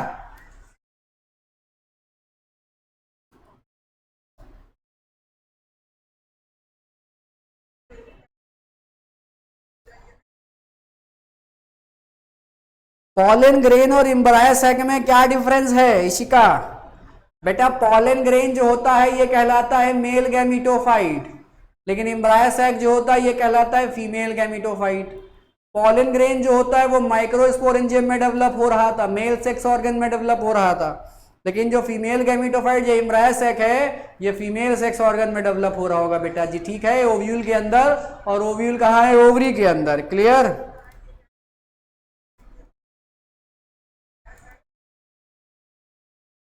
चलो भाई, भैया पेमेंट पेमेंट नहीं ले रहे हैं हम, यहाँ पर कुछ बेच नहीं रहे हैं, सब कुछ फ्री ऑफ कॉस्ट है, ठीक है, पेमेंट पेमेंट की कोई जरूरत नहीं। आ जाओ, चलो भैया आओ, थोड़ा सा और आगे बढ़ाते हम लोग अपने इस लेक्चर को भाई, ठीक है। तो मैंने आपको बोला कि अगर इस ओव्यूल को हम लोग देखेंगे, अगर हम लोग इस ओव्यूल को देखेंगे भाई, यूट्यूब पे फ्री है भाई, यूट्यूब पे फ्री है भाई, ठीक है। अब यहाँ पे टैग लगा के घूमे हम लोग, है ना, फ्री फ्री फ्री फ्री। चलो देखो भाई, हमने बात करी कि जो ओव्यूल होता है, ओव्यूल की जो कवरिंग होती है, एक्चुअल में जो एनवलप्स होते हैं उन्हें हमने बोला था क्या? इंटेगमेंट। क्या बोला था? इंटेगमेंट। फिर मैंने आपको बोला कि देखो जरा, अब जो डायग्राम हम लोगों ने जो बढ़िया सा डायग्राम, सुंदर सुशील सा डायग्राम बनाया था, देखो आपने ये इंटेगमेंट बनाए थे ना, ये देखो आपने इंटेगमेंट बनाए थे ना। अब इस पूरे ओव्यूल पे आपने देखा कि इंटेगमेंट बनाया। अब जहां पर आपने इंटेगमेंट नहीं बनाया उसी हिस्से को क्या बोल दिया बेटा? माइक्रोपाइल। तो कह देते हैं कि पूरे में, तो कह रहे हैं कि पूरे में क्या होता है कि मतलब ओवरऑल ओव्यूल जो होता है which is covered by integument layers, जो कि 2 लेयर मौजूद थी यहां पर, एक्सेप्ट अ पॉइंट, एक पॉइंट को छोड़कर, और उस पॉइंट को क्या बोला जाता है भैया जी? माइक्रोपाइल। क्या बोला जाता है? माइक्रोपाइल।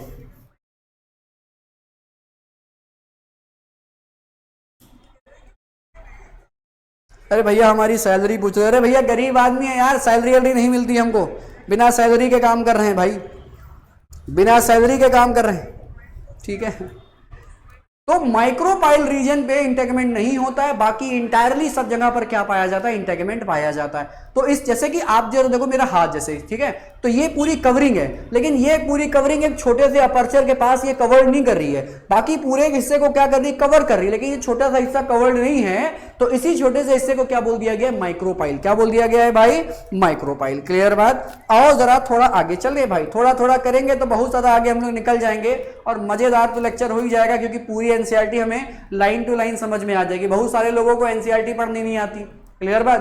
तो अगर एनसीईआरटी समझ में आएगी तो भाई नीट का कैसा भी क्वेश्चन दे दे, आड़ा बेड़ा लंगड़ा लूला क्वेश्चन कैसा भी दे दे, सारा क्वेश्चन हमारा निकल जाता है, अगर हमें लाइन टू लाइन एनसीईआरटी पढ़ने की तमीज थोड़ी सी आ जाए। क्लियर बात? आओ जरा भैया,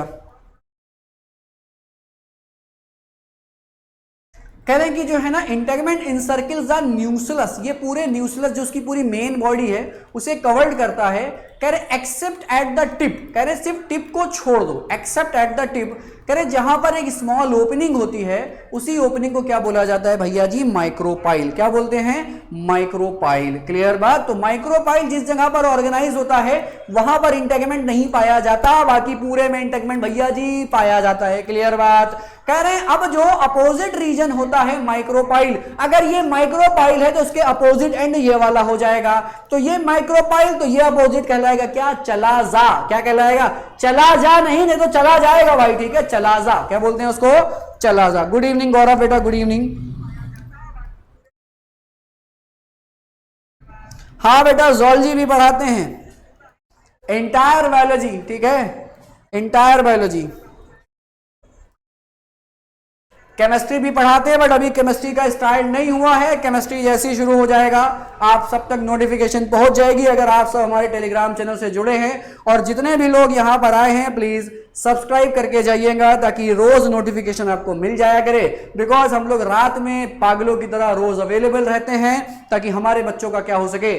टाइम पे कोर्स कंप्लीट हो सके। क्लियर बात? चलो भाई, चलो भाई, चलो भाई, थोड़ा आगे चलते हैं। अब कह रहे हैं जो माइक्रोपाइल के अपोजिट एंड होता है उसी को बोलते हैं क्या, चलाजा। क्या बोलते हैं, चलाजा। बेटा 9 बजे, रात में 9 बजे शुरू हो जाती हैं हमारी क्लासेस। रात में 9 बजे हमारी क्लासेस शुरू हो जाती हैं बेटा, ठीक है।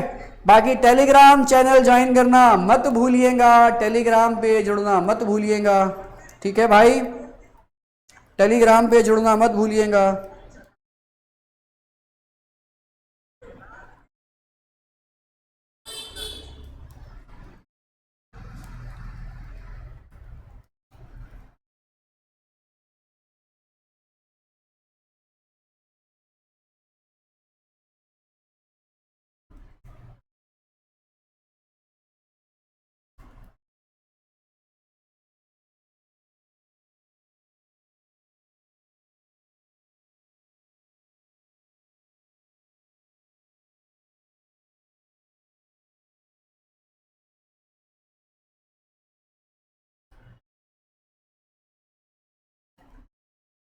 टेलीग्राम चैनल का लिंक बेटा मिल जाए, ठीक है।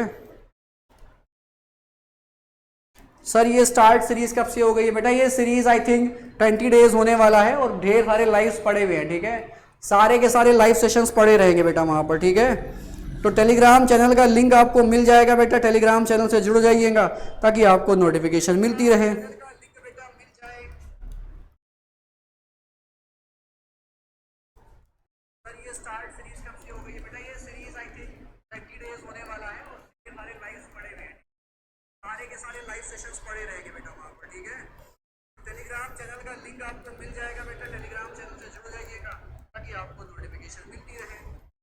आप अपने डाउट्स भी भेज सकते हो टेलीग्राम चैनल पे, आप अपने डाउट्स भी भेज सकते हो।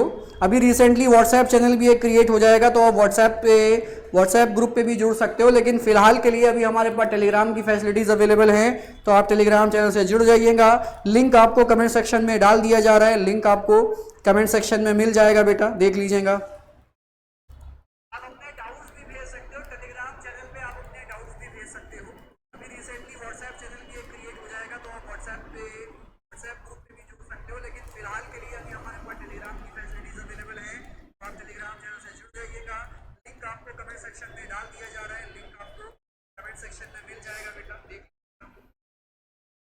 चलो भाई थोड़ा और आगे चलते हैं भाई। देखो भाई अपनी एनसीईआरटी को थोड़ा सा हम लोग और आगे बढ़ाते, तो हमने बात करी कि क्या चलाजा होता है, क्या माइक्रोपाइल, क्या इंटेगमेंट, क्या हाइलम, क्या फ्यूनिकल, सारी चर्चा हमने कर ली। क्लियर बात। कह रहे enclosed within the integument is a mass of a cell called the nucleus. Clear बात। तो इंटेगमेंट के अंदर जो मेन बॉडी, जो ये आपको मास नजर आ रही है, जो मैंने ऑरेंज में हाईलाइट कर रहा हूं, ठीक है, इंटेगमेंट के अंदर। अब एक्चुअल में आप डायग्राम देख लो जो कि एनसीईआरटी ने बनाया, ठीक है। अब देखो एनसीईआरटी में जो ये मेन मसाला एकदम है, ये एकदम भरा पड़ा है, जो एकदम ये पल्पी पार्ट होगा, ये इसी को हम क्या बोल रहे हैं, इसी को बोल रहे हैं न्यूक्लियस। क्या बोल रहे हैं, न्यूक्लियस, ठीक है। इसी को क्या बोल रहे हैं बेटा, न्यूक्लियस। क्लियर।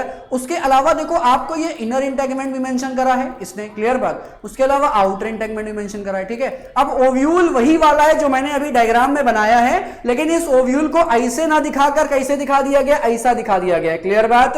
आपको जो यहां पर ओव्यूल मेंशन करा है एनसीईआरटी ने, वो बेटा है एनाट्रोपस। कैसा ओव्यूल है, एनाट्रोपस। टाइप मैंने बता दिया, ठीक है, 6 टाइप के ओव्यूल्स होते हैं, बट हमें क्या है, हमें एक ही टाइप का ओव्यूल चाहिए। क्लियर बात। उसके अलावा आप देख पा रहे हो ये अटैचमेंट पॉइंट हाइलम है, उसका फ्यूनिकल है, माइक्रोपाइल, माइक्रोपाइलर पोल, या पोल की जगह आप बोल सकते हो क्या, एंड बोल सकते हो।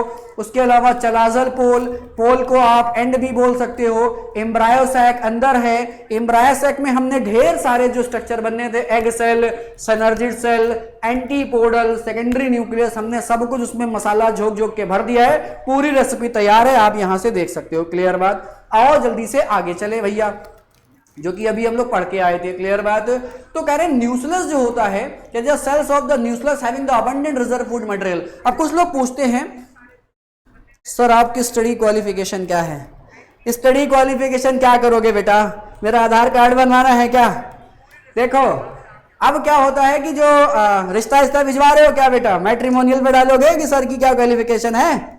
देखो तो जो सेल्स होती है न्यूक्लियस की, उनके, अब देखो एक्चुअल में कोई चीज अगर मौजूद है तो कुछ फालतू में नहीं होगा, फालतू में बनाता चीजें इंसान, एक्चुअल में नेचर कुछ भी फालतू में नहीं बनाता, क्लियर बात। अब देखो होगा क्या, जो न्यूक्लियस मौजूद है, तो न्यूक्लियस क्यों मौजूद है, क्या वजह है न्यूक्लियस के होने की वहां पर, तो न्यूक्लियस के पास अबंडेंट रिजर्व फूड मटेरियल होता है कि जो डेवलपिंग एम्ब्रायो सैक है इसको खाना कहां से दिया जाएगा, तो उसके लिए खाना बटोर के कौन रख रहा होगा, ये न्यूक्लियस रखेगा। तो न्यूक्लियस क्या रखता है, अबंडेंट रिजर्व फूड मटेरियल रखता है। इंपॉर्टेंट बात थी यहां पर एनसीईआरटी ने जो क्लिक करके रखी है यहां पर, क्लियर। आ जाओ, करे located in the nucleus is the embryo sac और फीमेल गैमेटोफाइट। तो ये कहां मिलने वाला है फीमेल गैमेटोफाइट, ये उसी ओव्यूल के अंदर या उसी न्यूक्लियस में धसा रहता है, क्लियर बात। तो जो एम्ब्रायो सैक होता है ये एक्चुअल में कहां धसा रहता है, ये धसा रहता है न्यूक्लियस में। कह रहे हैं an ovule generally has a single embryo sac, usually बोल रहा है कि एक ओव्यूल के अंदर एक ही एम्ब्रायो सैक होता है। सर मेरी भौजी आपकी एज की बेटा आई एम नॉट इंटरेस्टेड, बेटा आई एम नॉट इंटरेस्टेड। हाँ 10 मिनट 10 मिनट्स। हाँ बेटा आपकी भौजी जो है मेरी उम्र की है, but I am not interested बेटा, ये भौजी वौजी में इंटरेस्टेड नहीं है भाई, ठीक है।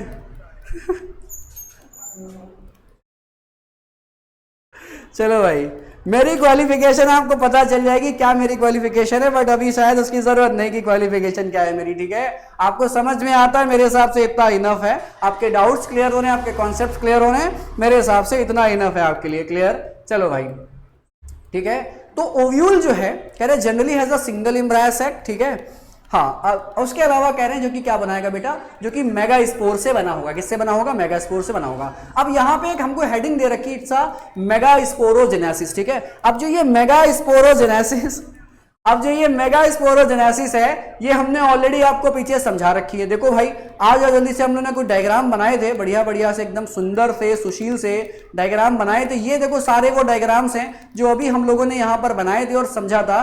तो एक्चुअल में ये जो हम लोगों ने कर दिया जाने अनजाने में, ये क्या किया था, ये किया था हमने मेगा स्पोरोजेनेसिस, क्या कर दिया था, मेगा स्पोरोजेनेसिस हम लोगों ने कर दिया था। और मेगा स्पोरोजेनेसिस से हम लोगों ने क्या बना दिया था, पूरा एम्ब्रायो सैक बना के तैयार कर दिया था, ठीक है।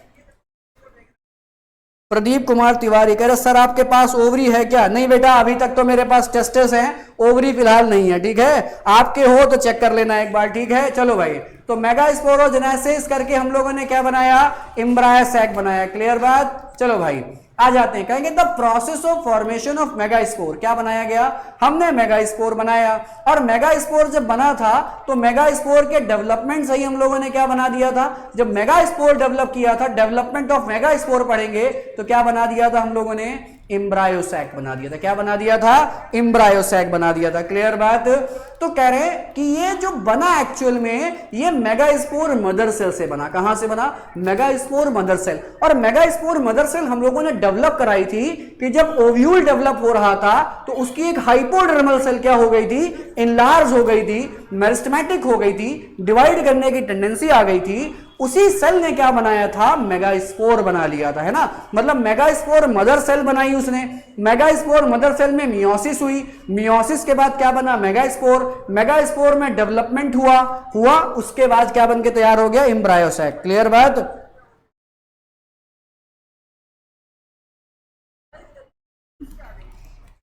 चलो भैया ये फूफा ऊपा की कोई बात ना करो भाई, हम लोग पढ़ रहे हैं, क्लियर बात। चलो भाई क्लियर बात। तो ये मेगा स्पोर मदर सेल, अब जब मेगा स्पोर मदर सेल से मेगा स्पोर बनके तैयार होता है, this is called mega sporogenesis, ठीक है। तो हमसे बोल्ड में सवाल पूछ लेता कि डिफाइन मेगा स्पोरोजेनेसिस, क्लियर बात, कि मेगा स्पोरोजेनेसिस क्या होती है, तो हमें पूरा डायग्राम के साथ उसे बना के दिखाना पड़ता है, क्लियर बात। तो कह रहे ओव्यूल जनरली जो होते हैं वो डिफरेंशिएट हो जाते हैं और एक सिंगल मेगा स्पोर जो मदर सेल होती है वो मतलब एक्चुअल में ओव्यूल जो था, अभी आ जाओ जल्दी से पीछे आ जाओ, एक डायग्राम हम लोगों ने पहले बनाया था, ठीक है। आओ उस डायग्राम को देखते हैं पहले, ठीक है। तो हम लोग ये डायग्राम बना रहे थे, तो जरा देखो कि हम लोग ये ओव्यूल डेवलप करा रहे थे, है ना। तो ओव्यूल जब डेवलप हो रहा था तो ओव्यूल के डेवलपमेंट के ही दौरान ये क्या हो गई थी, उसके एक हाइपोडर्मल सेल क्या हो गई थी, डिफरेंशिएट हो गई थी, और उसी को हम लोगों ने नाम क्या दिया था बेटा, मेगास्पोर मदर सेल। क्या बोला था? अब ये मेगास्पोर मदर सेल एक्चुअल में स्पोरोजेनस टिश्यूज बनाते हैं, हम उनकी कोई चर्चा नहीं कर रहे हैं। तो मेगास्पोर मदर सेल की पोलैरिटी कितनी थी? मेगास्पोर मदर सेल की पोलैरिटी बेटा 2n थी। क्लियर बात? अब ये मेगास्पोर मदर सेल में क्या हुआ था, देखो नीचे हम लोगों ने फिर बनाया था कि मेगास्पोर मदर सेल में क्या हुआ है बेटा, मियोसिस हुआ है। क्या हुआ है? मियोसिस। बोले तो क्या बेटा, रिडक्शन डिवीजन। क्या हुआ है? Reduction division. रिडक्शन डिवीजन के बाद क्या बने हैं, ढेर सारे मेगास्पोर बने थे। इन मेगास्पोर में से जो 4 मेगास्पोर थे माइक्रोपाइलर एंड की तरफ बेटा वो डीजनरेट हो गए थे। उसके बाद एक ही बचा था, उसको हमने क्या बोला था बेटा, फंक्शनल मेगास्पोर। क्या ये चर्चा हम लोगों ने पहले नहीं कर ली? डेफिनेटली कर ली। आओ जरा एनसीईआरटी पे आ जाओ भाई, क्या कह रहे हैं? तो कह रहे हैं ovules generally differentiated a single megaspore mother cell, कहेंगे कहां पर, माइक्रोपाइलर रीजन पे। कहां पर होगा? माइक्रोपाइलर रीजन पे। अब ये इसने उसका डेवलपमेंटल फेज दिखाया है जो कि यहां पर कुछ इस तरह से मौजूद है। कह रहे जो ये मेन बॉडी है वो न्यूक्लियस है, ये देखो माइक्रोपाइलर एंड, और ये वाला कौन सा एंड होगा, ये वाला बेटा चलाजल एंड होगा। क्या होगा? Chalazal end. अब कह रहे हैं इसमें ये देखो मेगास्पोर मदर सेल जो डिफरेंशिएट हो गई थी। क्लियर बात? अब जो ये मेगास्पोर मदर सेल है ये डिवाइड करी है और डिवाइड करके 2 सेल बनाई है। तो ये 2 सेल बनाई है किसने? मेगास्पोर मदर सेल ने। तो 2 सेल स्ट्रक्चर को क्या बोलोगे बेटा? डायाड। क्या बोलोगे? डायाड। अब ये 4 सेल बन गई, 1 2 3 4, तो ये कहलाएगा क्या? मेगास्पोर का टेट्राड। और यहां पर बेटा ईच सेल की पोलैरिटी कितनी होगी? ईच सेल की पोलैरिटी n हो जाएगी। माइक्रोपाइलर एंड भी आप देख पा रहे हो, चलाजल एंड भी आपको समझ में आ रहा होगा। ठीक है,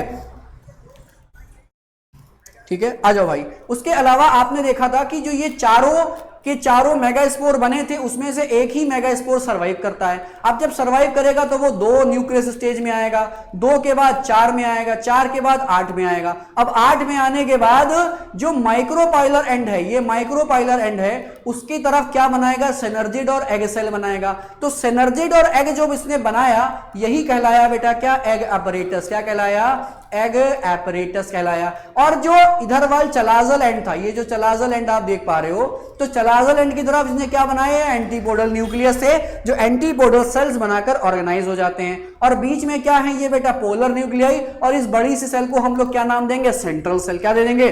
सेंट्रल सेल। तो ये बीच में मौजूद है क्या? ये बीच में मौजूद है बेटा क्या? Central cell. क्या मौजूद है? Central cell. चलाजल एंड देखो, अब इन्होंने क्या करा? इसी को उलट दिया, तो उल्टा तो चलाजल सेल की तरफ क्या दिखा रहा है? ये 3 एंटीपोडल्स दिखा रहा है। माइक्रोपाइल की तरफ क्या दिखा रहा है? ये सिनर्जिड दिखा रहा है। तो हम लोग जब सिनर्जिड्स को ड्रॉ करते हैं तो इधर थोड़ा साइड में डायग्राम को लेकर आते हैं। इधर ध्यान देना कि अगर हम एक सिनर्जिड को बना रहे हैं, ये देखो सिनर्जिड अगर हमने ऐसे बनाई, तो इसमें कुछ ये फिंगर लाइक प्रोजेक्शंस होते हैं, ऐसे फिंगर लाइक प्रोजेक्शंस होते हैं। इनका अभी हमें आगे काम होने वाला है। तो इन फिंगर लाइक प्रोजेक्शंस को बेटा क्या बोलोगे? Filiform apparatus. क्या बोलेंगे? Filiform apparatus. ये फिलीफॉर्म एपरेटस काम आएंगे पॉलन ट्यूब को रास्ता दिखाने के लिए। क्लियर बात? जब पॉलन ग्रेन स्टिग्मा पे आके जर्मिनेट करेगा तो पॉलन ट्यूब बनाएगा, तो पॉलन ट्यूब कहां एंटर करेगी? ओव्यूल के माइक्रोपाइल में एंटर करेगी। ठीक है, तो माइक्रोपाइल बोल रहे हैं, ठीक है, हाँ सॉरी, माइक्रोपाइल में जब एंटर करेगी तो उस माइक्रोपाइल तक पहुंचने के लिए जो रास्ता गाइड करेगा वो कौन करेगा? यही फिलीफॉर्म एपरेटस गाइड करेगा। ठीक है, फॉर श्योर अगर ये बातें आपको समझ में आ रही हैं तो डेफिनेटली आप कुछ तूफानी करने वाले, डेफिनेटली मतलब अगर समझ में आ गया ना तो भूलने वाले तो आप बिल्कुल भी नहीं हो। क्लियर बात? हाँ, रिवीजन की रिक्वायरमेंट पड़ती है, लेकिन जो बच्चे रिवीजन से भागते हैं, डाउट क्लियरेंस से भागते हैं, तो मेरे हिसाब से उनका कुछ नहीं हो सकता। क्लियर बात? और हम लोगों को थोड़ा सा और आगे चलना चाहिए। ठीक है,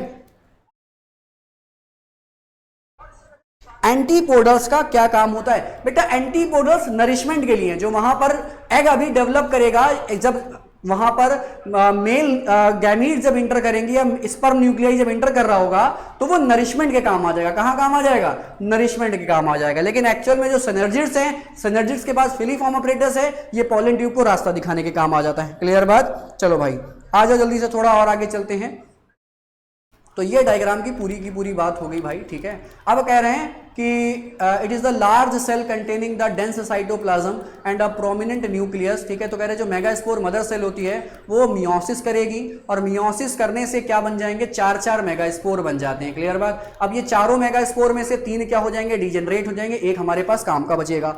अब जरा आगे आ जाओ थोड़ा सा। कह रहे हैं फीमेल गैमेटोफाइट। तो फीमेल गैमेटोफाइट का मतलब क्या? वो कह रहा है बेटा एम्ब्रायोसैक। क्या कह रहा है? एम्ब्रायोसैक। क्लियर बात? कह रहे हैं in a majority of the flowering plant one of the megaspore is functional. एक बचेगा क्या? फंक्शनल बचेगा। कह रहे बाकी 3 जो होते हैं बेटा डीजेनरेट कर जाते हैं। कहेंगे ओनली द फंक्शनल मेगास्पोर। अब जो सिंगल मेगास्पोर बचा होगा कह रहे यही डेवलप करेगा और एम्ब्रायोसैक बनाएगा, जिसको क्या बोल रहे हो आप? Female gametophyte. कहेंगे ये मेथड जो एम्ब्रायोसैक फॉर्मेशन का होता है एक सिंगल मेगास्पोर से, उसी को एक नाम दिया गया, इट्स अ मोनोस्पोरिक। क्या नाम दिया गया? मोनोस्पोरिक। अब देखो जो मोनोस्पोरिक होता है ये एक तरह का डेवलपमेंट है, उसी तरह का एक और डेवलपमेंट है वो बोलते हैं बाइस्पोरिक। एक और तरह का डेवलपमेंट होता है वो कहलाता है टेट्रास्पोरिक। ठीक है, तो जो बाइस्पोरिक डेवलपमेंट होता है वो एलियम सीपा में पाया जाता है, मतलब प्याज में पाया जाता है। और टेट्रास्पोरिक जो होता है बेटा ये पाया जाता है पेपरोमिया, एक प्लांट है पेपरोमिया, वहां पर पाया जाता है। और जो मोनोस्पोरिक देख रहे हो बेटा ये मोस्ट कॉमन होता है। क्या होता है? मोस्ट कॉमन होता है। क्लियर बात? तो मोस्ट कॉमन जो था मोनोस्पोरिक था, मतलब सिंगल जो मेगास्पोर होगा उसका जो एक ही न्यूक्लियस होगा वही आगे जाकर क्या बनाएगा? एम्ब्रायोसैक बनाएगा। कहीं कहीं पर ऐसा होता है कि एक मेगास्पोर के अंदर ही 2-2 न्यूक्लियस बचे रह जाते हैं और ये 2 न्यूक्लियस 4 और 4 से 8 मतलब 7 सेट एक न्यूक्लियट कंडीशन तैयार कर लेते हैं। इस तरह का डेवलपमेंट कहलाता है बाइस्पोरिक। कभी कभी ऐसा होता है कि जो मेगास्पोर बनता है उसमें 4 न्यूक्लियस होते हैं और ये चारों न्यूक्लियस क्या करेंगे? 8 या 16 न्यूक्लियस बना लेते हैं। उस तरह का डेवलपमेंट टेट्रास्पोरिक होता है। हम लोग इतना इलैबोरेट बात नहीं करेंगे क्योंकि एनसीईआरटी हमें उसकी परमिशन नहीं देगी। तो हमें पढ़ना था क्या बेटा? मोनोस्पोरिक। तो हमने मोनोस्पोरिक कंडीशन यहां पर खत्म कर ली। क्लियर बात? तो कह रहे हैं what will be the polarity of the cells of the nucellus, उसके अलावा मेगास्पोर मदर सेल, उसके अलावा फंक्शनल मेगास्पोर और फीमेल गैमेटोफाइट। जरा सुनना कि न्यूसेलस जो बना है उसको बनाने में किसी भी तरह का मियोसिस नहीं हुआ, तो न्यूसेलस की पोलैरिटी बेटा 2n है। उसके अलावा जो मेगास्पोर मदर सेल है इसमें मियोसिस होगा और अभी मियोसिस नहीं हुआ, इसका मतलब जो सेल है वो बिना मियोसिस के बनी है, तो पोलैरिटी कितनी होगी? 2n। उसके अलावा फंक्शनल मेगास्पोर ये मियोसिस के बाद बना है, तो मियोसिस के बाद बना है तो पोलैरिटी कितनी होगी इसकी? n होगी। उसके अलावा फीमेल गैमेटोफाइट, फीमेल गैमेटोफाइट मतलब जो एम्ब्रायोसैक है, तो एम्ब्रायोसैक के पास कितने न्यूक्लियस हैं? 8 न्यूक्लियस हैं। अब फीमेल गैमेटोफाइट में हमें एक एक को अलग पढ़ना पड़ेगा। सिनर्जिड की पोलैरिटी कितनी होती है? n होती है। एंटीबॉडी की कितनी होती है? n होती है। एग सेल की भी कितनी होगी? n होगी। लेकिन जो सेकेंडरी न्यूक्लियस है उसकी 2 होगी। लेकिन सेकेंडरी न्यूक्लियस में अगर आप पोलर न्यूक्लियाई करके बात करोगे तो पोलैरिटी कितनी हो जाएगी? n। और ये चर्चा अभी हम लोग पीछे करके आ चुके हैं। क्लियर बात? जब मेल गैमेटोफाइट एंट्री लेता है तो सर सिनर्जी डिजनरेट हो जाती है, तो सर वो भी नरिश करने में रोल है पॉलन ट्यूब को रास्ता दिखाने के बाद। ठीक है, हाँ बिल्कुल बिल्कुल बिल्कुल। रास्ता दिखाने के बाद जो कुछ बचेगा वो सब खाने के काम आएगा, भंडारा हो जाएगा उन लोगों का। क्लियर बात? तो जब वहां पर मेल गैमेटोफाइट जो होगा पॉलन ग्रेन जब पॉलन ट्यूब बनाएगा और मेल न्यूक्लियाई या मेल स्पर्म न्यूक्लियाई या स्पर्म न्यूक्लियाई बोल दो, स्पर्म न्यूक्लियाई जब सेल में एंटर कर जाएंगे सिनर्जिड के जरिए, तो सिनर्जिड का काम ये क्या था? रास्ता दिखाना। और दूसरा काम क्या हो जाएगा? अब जब मरी रही हैं तो खाने के इस्तेमाल में ले जाएंगे, तो भैया का भंडारा हो जाएगा यहाँ पर। क्लियर बात? हाँ, तो आपका जो सवाल था बिल्कुल सही था, जो कि मैंने आपको क्लैरिफाई कर दिया यहाँ पर। क्लियर बात? अब आ जाओ भैया जल्दी से यहाँ पर। कह रहे अब हम लोग आ जाते हैं एम्ब्रायोसैक के फॉर्मेशन के बारे में बात कर लेते हैं, जो कि हमने फिगर 1.8 में डिटेल में पढ़ लिया था। कह रहे जो न्यूक्लियस होता है फंक्शनल मेगास्पोर का वो माइटोसिस से डिवाइड करेगा 2 न्यूक्लियस। अब ये 2 न्यूक्लियस जो बनते हैं ये अपोजिट पोल पे मूव कर जाते हैं, मतलब 2 न्यूक्लियस जो बने थे ये अपोजिट पोल पे मूव कर जाते हैं। अब कहेंगे जो 2 न्यूक्लियस एम्ब्रायोसैक बनके तैयार हुआ, कहेंगे अब 2 सब सीक्वेंशियल माइटोसिस और होते हैं, मतलब 2 के बाद क्या बन जाएगा? 4 बन जाएगा। और 4 के बाद क्या बन जाएगा? 4 के बाद बेटा 8 न्यूक्लियस की कंडीशन आ जाएगी। हम लोगों ने इसकी चर्चा करी थी, नहीं करी थी? कहेंगे नरिशमेंट बिफोर द फर्टिलाइजेशन ही होता है या बाद में भी होता है? ठीक है, हाँ नरिशमेंट बिफोर फर्टिलाइजेशन ये करेगा, लेकिन बाद के लिए बेटा एंडोस्पर्म बन जाएगा, वो सब काम करेगा। कहीं कहीं पर न्यूक्लियस भी काम कर रहा होता है। क्लियर बात? हाँ, अब ये 8 न्यूक्लियस स्टेज देखने को मिल जाती है। कहेंगे it is the interest of a note that these mitosis are the strictly free nuclear, मतलब बार बार बस न्यूक्लियस, वॉल फॉर्मेशन नहीं हो रहा है, सिर्फ न्यूक्लियस बनाए जा रहे हैं। क्लियर बात? कहेंगे that is the nuclear division is not followed immediately by the cell wall formation. बहुत इंपॉर्टेंट बात है, सेल वॉल फॉर्मेशन आखिरी में होगा। कहाँ होगा? आखिरी में। कह रहे जब 8 न्यूक्लियस स्टेज बन जाती है तो सेल वॉल जो होती है वो बनना शुरू हो जाएगी और क्या करेगी? उसको ऑर्गेनाइज कर देगी, एक फीमेल गैमेटोफाइट को बढ़िया तरीके से एकदम सुंदर सुशील बना के रख देगी।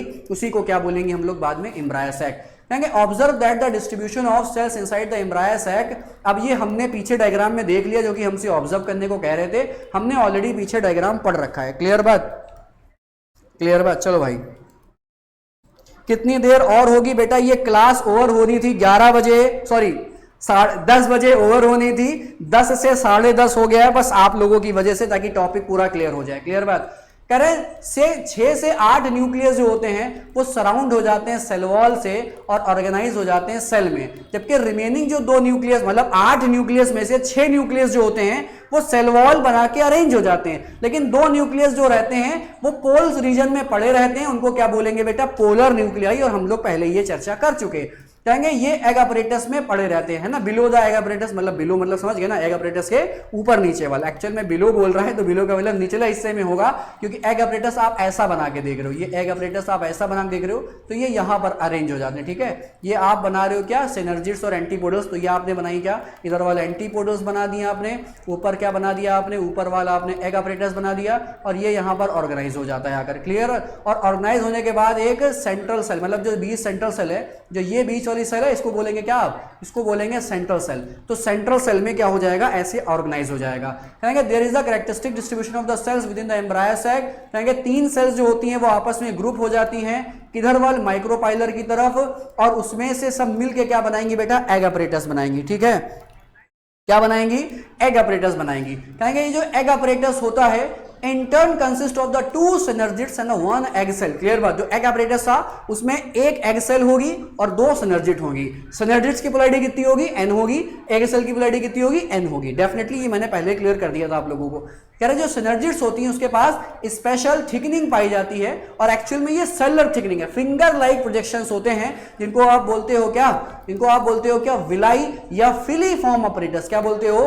Filiform apparatus. ये फिलीफॉर्म अपरेटस अपना एक इंपॉर्टेंट रोल प्ले करेगा, कहां पर? Guiding the pollen tube into the synergid. मतलब पॉलन ट्यूब जब पॉलन ग्रेन से जर्मिनेट होकर आ रही होती है तो वो ओव्यूल के अंदर आएगी माइक्रोपाइल से। ओव्यूल के अंदर मौजूद है एम्ब्रायो सैक, तो एम्ब्रायो सैक के कौन सी सेल में जाएगी? ये सीधा सेंट्रल सेल में नहीं जाती, ये सिनर्जिड के अंदर ही जाती, क्योंकि सिनर्जिड तो उसको बुलाए आओ भैया आओ भैया आओ ऐसे बुला रही थी वही, तो उसी के अंदर क्या होता है? पॉलन ट्यूब इंटर कर जाता है, और उसको लाने की जिम्मेदारी इसी सिनर्जिड सेल के फिलीफॉर्म अपरेटस की होती है। ध्यान रखिएगा, मैंने बहुत ही डीपली इसको बताया है यहां पर। ठीक है, correct. 3 cells are at the chalazal end are called the antipodals। तो एंटियों को क्या बोला हमने यहां पर? एंटीपोडल्स बोला। और कह रहे जो अब ये एंटीपोडल्स कहां पर होंगी? चलाजल एंड पे होंगी। कह रहे जो लार्ज सेंट्रल सेल्स होती है ये एक्चुअल में बीच में रहेगी, उसी के अंदर सारी सेल्स ऑर्गेनाइज हो जाती हैं। कहेंगे एज मेंशन अर्लियर, कहेंगे जैसे हमने पहले बात करी कि 2 पोलर न्यूक्लियाई होते हैं, ईच पोलर न्यूक्लियाई की पोलैरिटी हैप्लॉइड होगी, n होगा। कह रहे 10 टिपिकल एंजियोस्पर्म का जो एम्ब्रायो सैक होता है वो 7 सेल्ड 8 न्यूक्लिएट कंडीशन बना लेता। 8 न्यूक्लियस जिसमें से 3 एंटीपोडल के होंगे, 2 सिनर्जिड के होंगे, 1 एग सेल का होगा, 2 पोलर न्यूक्लियाई, टोटल कितने?